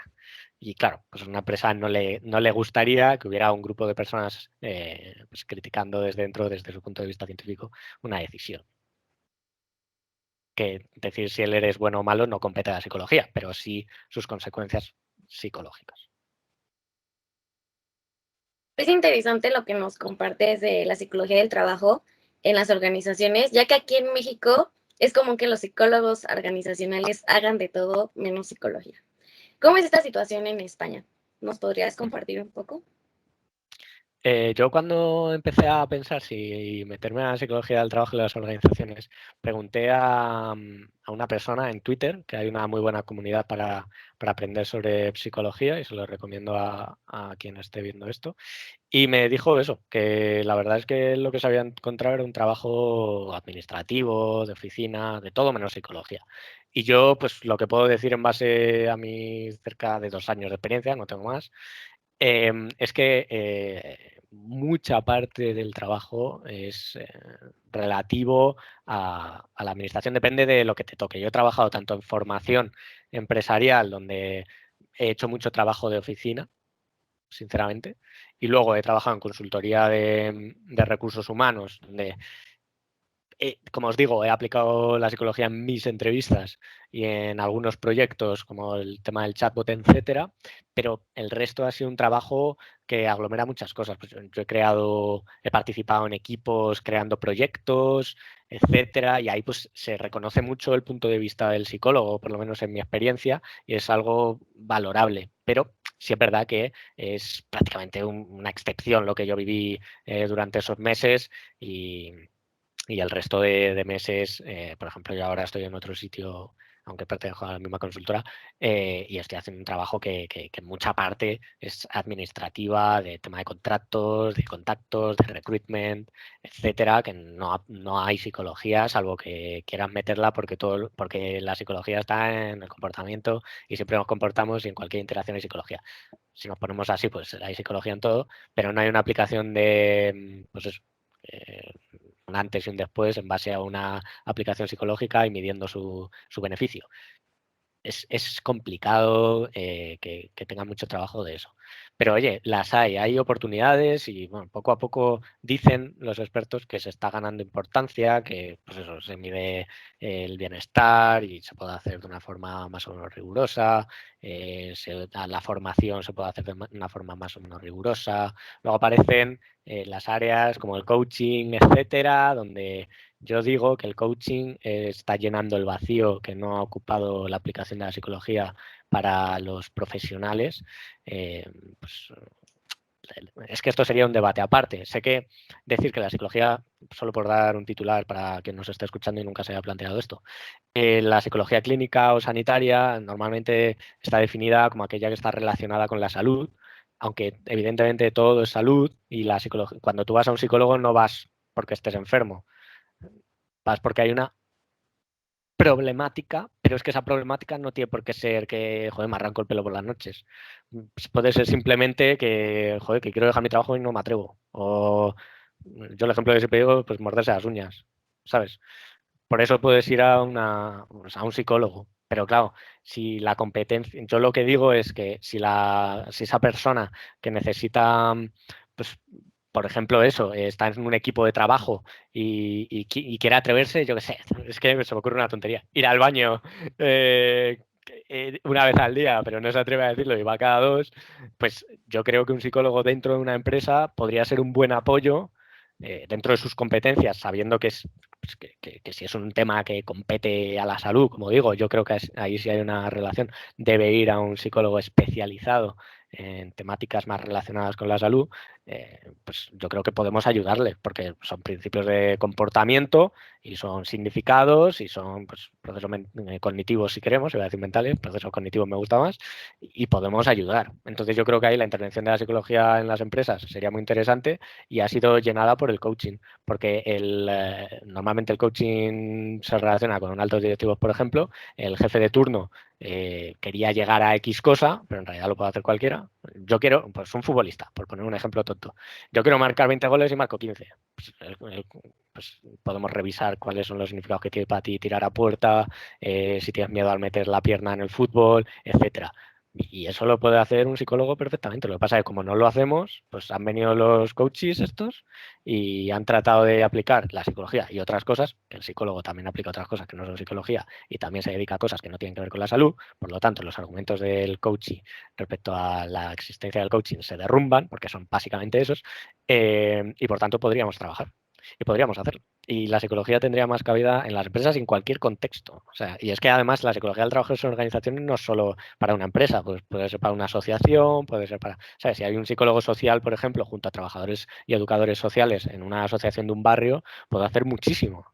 Y no está trabajando sobre me arranco el pelo o quiero dejar de morderme las uñas, que como digo, al psicólogo se puede ir por muchas razones y todas son legítimas y ninguna son una enfermedad. Normalmente pueden involucrar, pero se me entiende, son generalidades las que digo. Y sin embargo no se hace. Entonces, pues como no se hace, pues la psicología en el ámbito laboral seguirá sin aplicarse hasta que las pequeñas personas haciendo pequeñas cosas consigan grandes cosas.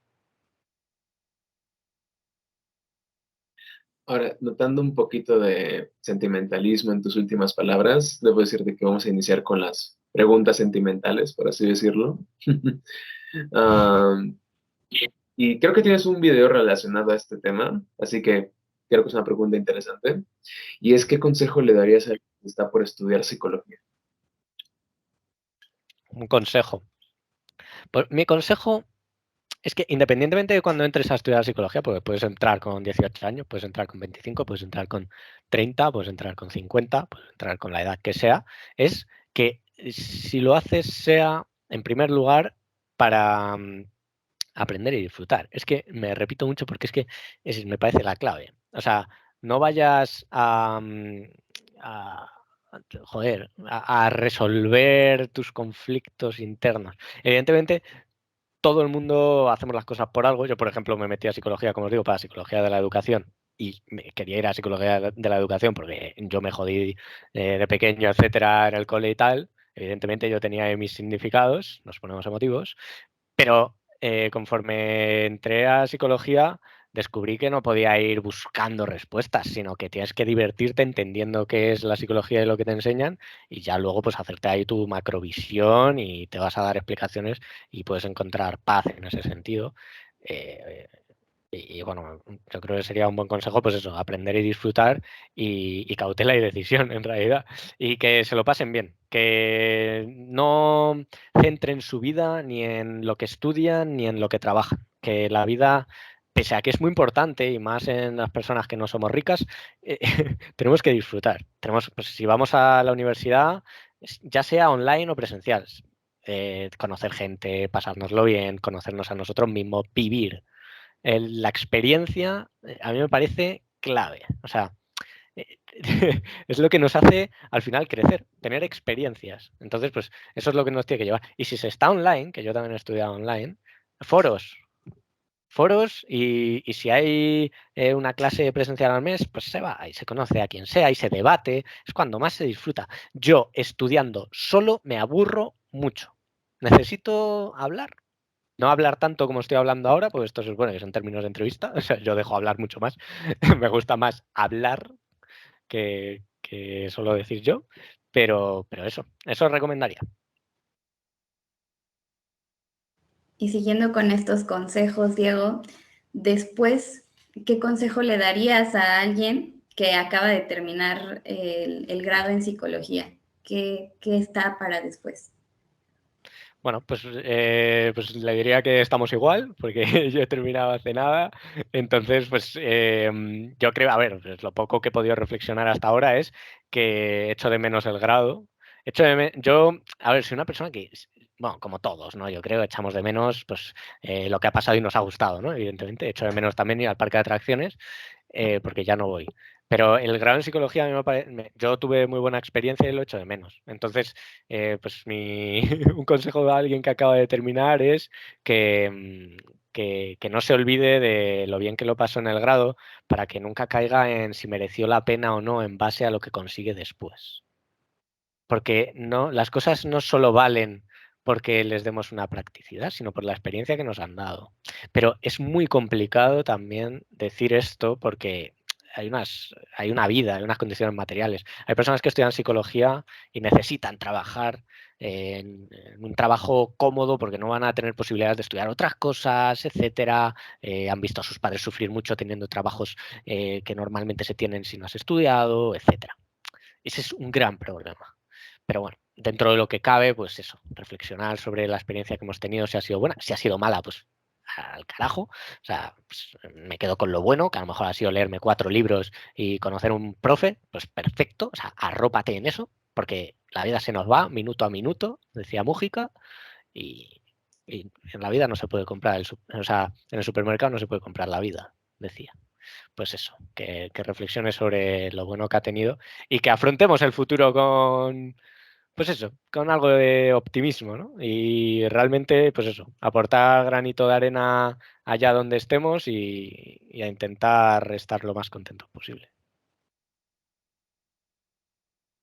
Ahorita que mencionaste del futuro con optimismo, ¿cuál es tu perspectiva de la psicología científica en un futuro? ¿Qué falta por hacer y cómo ves el escenario en un futuro respecto a esta ciencia? Llegamos a los 1000 años, si el calentamiento global nos deja. No, pero bueno, nos deja. Realmente, si nosotros no hacemos, fijaos, el lenguaje, ¿eh? Le acabo de atribuir yo al calentamiento global un ataque que proviene de forma, además de los ciclos terrestres, de forma más o menos protagonista, según dicen los expertos, por parte de los humanos. Que sí, el futuro de la psicología. Bueno, pues no lo sé. Yo he tenido épocas muy optimistas y muy negativas. Cuando estaba súper metido en leer y aprender sobre psicología, estaba súper negativo. Porque cuando estás ahí leyendo te enfadas contigo mismo, te enfadas con el mundo, vas a clase todos los días y ves que sí, que los profesores son muy buenos, pero no se paran a pensar en si los recuerdos podrían ser otra cosa, o recordar, etcétera. Y claro, pues te enfuruñas, dices, joder, es que esto está mal y va a estar mal toda la vida. Bueno, pues, podría ser que la psicología esté mal siempre, podría ser, y también podría ser que mejore. Si nos ponemos un poco más optimistas, pues yo espero de la psicología, y prefiero despedirme con optimismo a esta pregunta, esperaría que mejore su carga de contenido lectivo en filosofía, que mejore su carga lectiva en ciencia básica, que mejore su contenido en cuanto a la revisión empírica de los estudios por los cuales se basan, por ejemplo, la crisis de replicabilidad, que es nombrada, a mí me la nombraron y yo he hecho muchos trabajos en la universidad empíricos, o sea, no los he hecho, sino los he revisado. Me refiero que hay un intento de base científica en el grado. Lo que pasa que es superficial y seguramente los profesores no tienen la culpa, sino que es el diseño del grado como tal y por eso lo he relacionado con el plan de estudios. No he hablado de cómo trabajan los profesores, es muy distinto. Entonces, por repasar, filosofía, trabajos empíricos, crisis de replicabilidad, revisando los estudios de psicología y siendo conscientes del conocimiento científico, porque eso no es razón para huir, digamos, del conocimiento científico. Y ciencia básica en lugar de tanta tecnología. Es que a mí me parece importantísimo. Somos como la física, no somos como la medicina. Y es que me parece clave. O sea, nuestras reflexiones nuestras reflexiones como psicología son cercanas a las reflexiones que puede hacer la física. Otra cosa es ya la practicidad que pueda tener. O sea, una cosa es, pues eso, poder ir a la luna, los ingenieros y físicos, y a su vez, pues pensar sobre la libertad. La psicología tiene muchísimo que decir sobre la libertad, por ejemplo. Y sobre la epistemología en sí. Conocemos como seres cognoscibles. Cognoscibles. O sea, la psicología es protagonista en la epistemología. Es fortísimo. Claro, para la gente que le da igual estos temas, no. Pero pese a que te da igual, implícitamente vas a estar conociendo y implícitamente vas a estar adoptando teorías científicas, epistemología.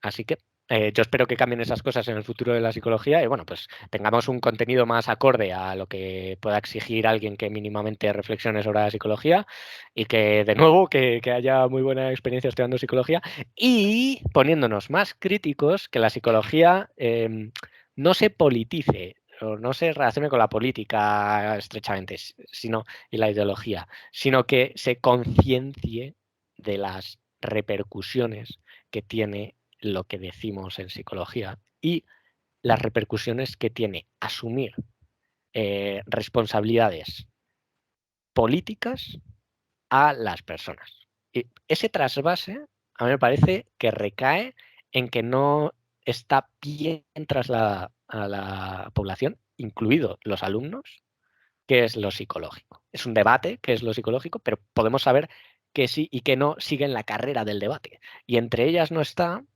pues lo que digo, si yo estoy en un entorno de guerra, no está en mi responsabilidad estar todo jodido. O sea, es lógico y normal. Respondo, ¿sabes?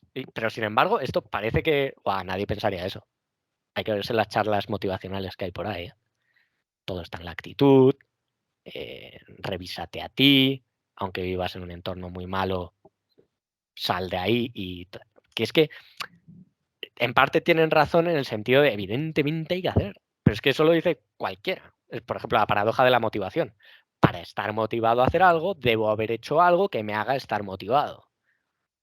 No es magia. Para estar motivado para ir al gimnasio, debo haber ido al gimnasio sin estarlo. Porque si la primera vez que fuera al gimnasio estuviera motivado, pues sería por algo. que no fuera ir al gimnasio. Así que no estaría motivado a ir al gimnasio, sino que estaría motivado a la idea de conseguir algo mediante el gimnasio, por ejemplo, que sería una razón por la cual ir al gimnasio por primera vez. Entonces, pues eso, ahí defendemos, por ejemplo, que hay que hacer algo por nuestra parte, pese a que el contexto no te esté diciendo que lo hagas o no te lo ponga fácil. Evidentemente, hay que luchar en este mundo. Y el mundo conlleva drama, y el mundo conlleva sufrimiento, evidentemente. Nadie está diciendo que las cosas estén fáciles y que las pongan fáciles. Lo que estoy diciendo es, por ejemplo, a los emprendedores estos, que es que son mi archienemigo, no sé si los situáis, los emprendedores son estas personas de pues, entre 18 y 25 años, más o menos me lo invento, o yo mismo, de mi edad, que dicen que ser asalariado en este sistema capitalista es un error, ¿vale? O sea, te quitan mucho de lo que produces, trabajas muchas horas, reflexiones razonables, pero luego te dicen, y hay que emprender para no ser asalariado de nadie. ¿Y qué hacen? Tener asalariados para ellos. O sea, me libro de lo que digo que está mal para hacer a otros hacer lo que está mal.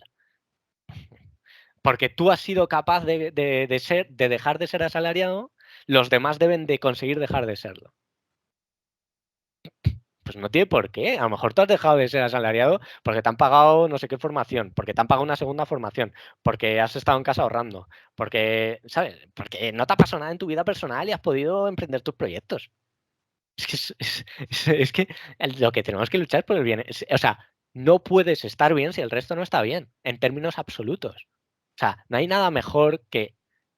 Si hay algo mejor que ser feliz es ser feliz en grupo. No sé quién lo decía.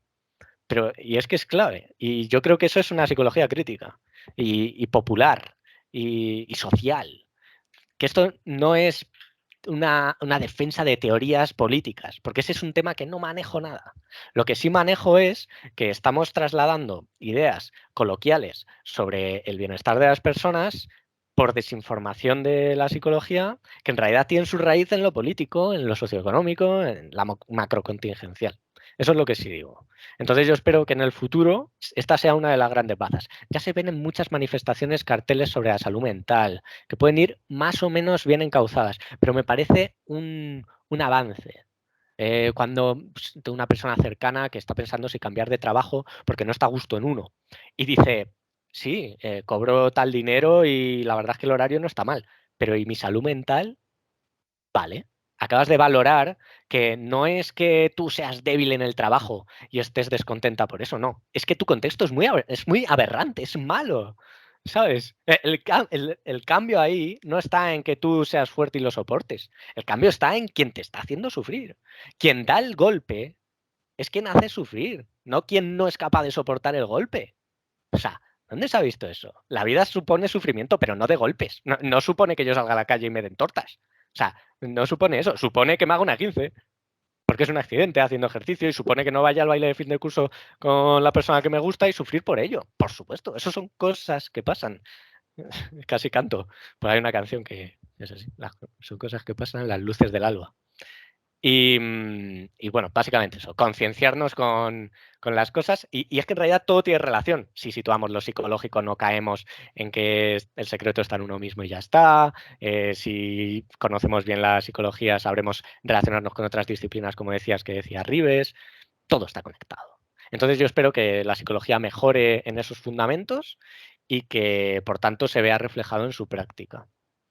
Y bueno, pues que los institutos, y ya por último, los institutos que presentan programas de investigación científica, como era el Instituto de Ribes que había allá, ¿no? Me parece que, y no sé si lo han cerrado o lo iban a cerrar, vi anuncios en redes sociales, no sé cómo está el tema, ese tipo de cosas no pueden pasar.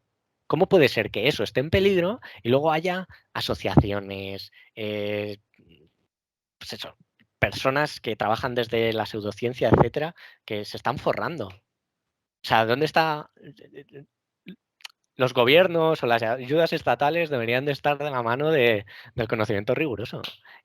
Joder, si están quitando eso, están quitando las facultades de filosofía, etcétera, pues es síntoma de que algo va mal en la concepción que tenemos del conocimiento, por ejemplo. Así que pues también espero que en el futuro centros como ese no solo no desaparezcan, sino que se multipliquen, se reproduzcan en todos los países. y que los alumnos tengan experiencias de psicología básica en esos centros, en todos. Para cerrar con esa pregunta, porque tocas algo muy importante. Siempre se dice que la psicología nació como ciencia cuando Wilhelm Wundt junta el primer laboratorio de psicología experimental en 1879, ¿no? Ahí está, Pero ahora, gracias. para la tesis, tuve que leer mucho sobre la historia de la psicología experimental y creo que ahí es cuando dicen que justo los estudiantes son el cambio, porque Wundt como tal tenía su laboratorio desde hace 5 o 6 años antes. Y desde 5 o 6 años antes buscó cómo institucionalizarlo, buscar apoyo por parte de la universidad y siempre se lo rechazaron. Y no se lo aprobaron hasta que los y las estudiantes empezaron a ir. O sea, hasta que verdaderamente empezaron a ir, hasta que verdaderamente exigieron que allá fuera, se hizo. Entonces, énfasis en eso último, está en nuestras manos. Énfasis Pues en eso fíjate, último. pues no lo sabía. No sabía ese dato y me parece muy, muy interesante, fíjate. O sea, es eso. No hay, si hay algo mejor que experimentar en psicología es experimentar en grupo. Al final es el secreto, estar juntos. Y, joder, pues Wundt parece que no lo habría conseguido solo. Así que es un buen ejemplo de lo que a lo mejor tenemos que conseguir de forma contemporánea y a futuro. Si alguien quiere la referencia, es el libro History of Sí. Psychology de Hergen Handa, espero haber pronunciado bien. Librazo, librazo, muy bueno. Luego te lo pido. Se los paso, es más, lo voy a hacer regalo de Soy Conducta por nuestros 1000 seguidores. Ahora, Celebramos. celebramos. Diego, relacionando un poco cómo te has hecho un poco más conocido en redes, uno, admiramos lo muchísimo que seguramente has leído, que la verdad, de hecho, aprovechamos para mandarle un saludo a Alba Sotelino, no sé si ubicas a Alba Sotelino, pero ella, Sí.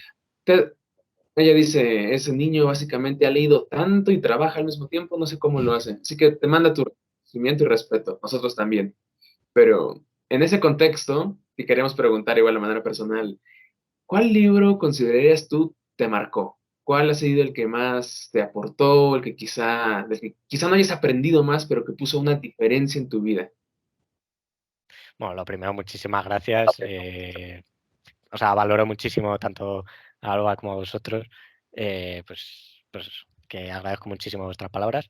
Y respecto a la pregunta, pues a ver, yo en su momento está un poco feo decirlo, pero tuve una especie de despertar, digamos, ¿no? O sea, yo me acuerdo de estar leyendo Ciencia y Conducta Humana de Skinner, que ya digo que ese es mi libro, digamos, que recomiendo, pese a que es antiguo, evidentemente, habrá cosas desactualizadas, etcétera.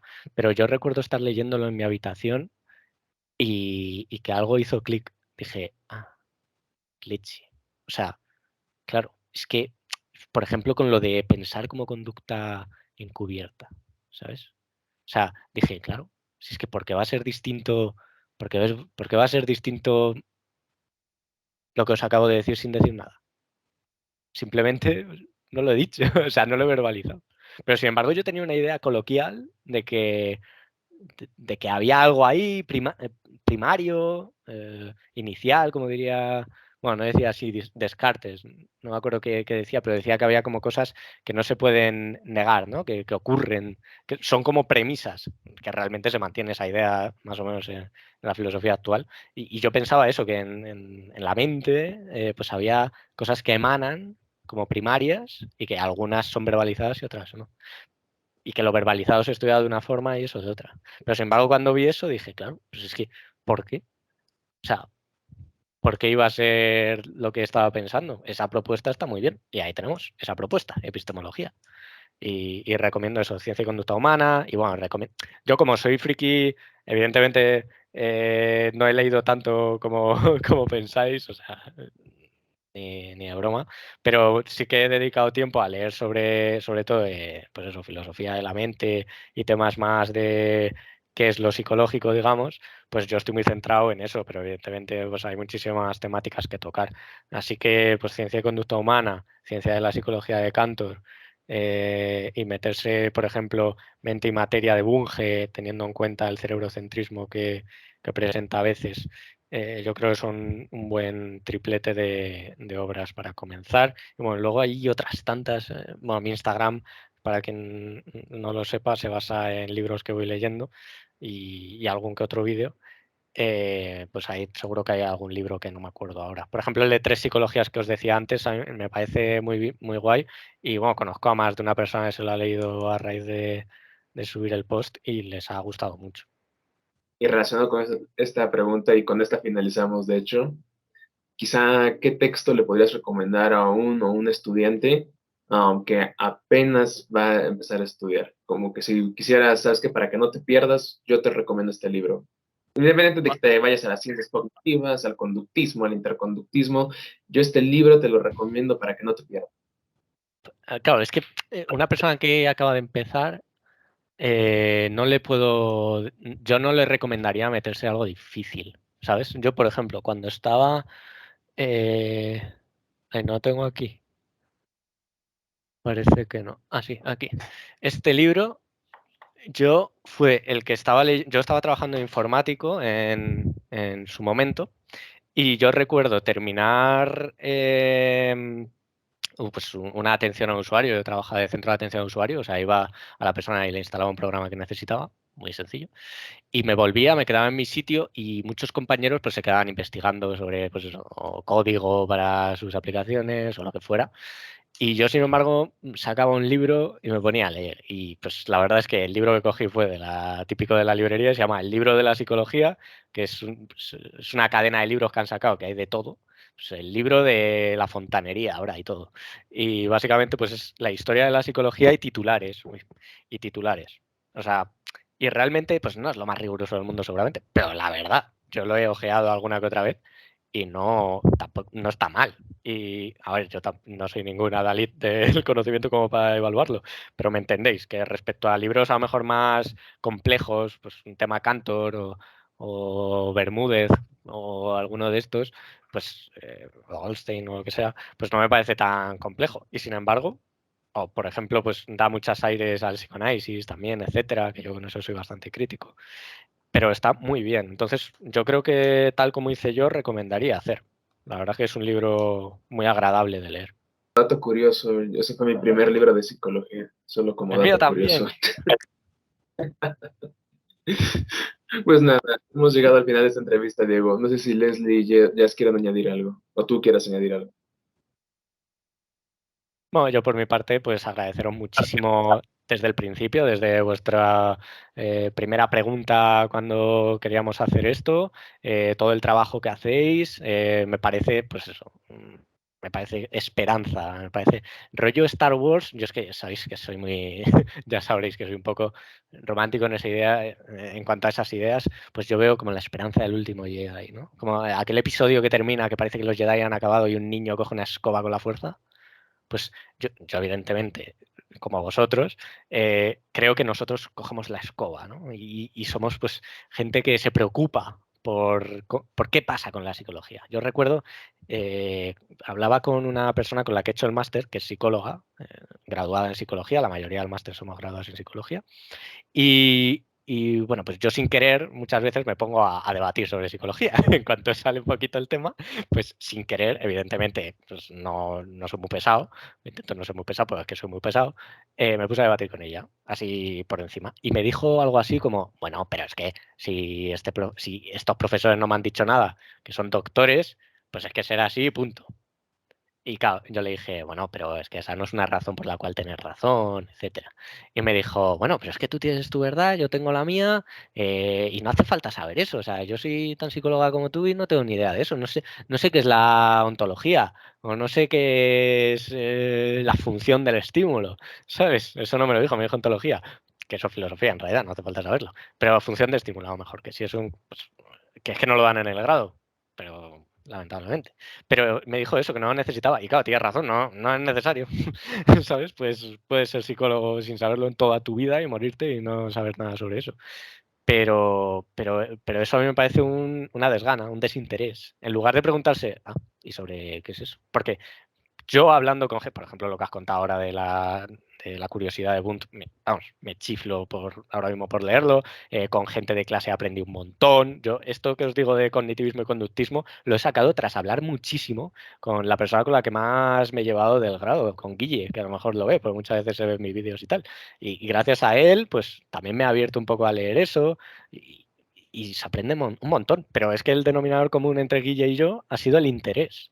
Y el decir, pues a lo mejor tienes razón y, joder, las razones por las que lo dices son razonables, valga la redundancia. Y esa es la esperanza. Ese es el coger la escoba. Ese es el, lo voy a intentar, ¿sabes? Y es la esperanza, la última esperanza de los Jedi. Entonces, pues eso, que la fuerza os acompañe, siempre.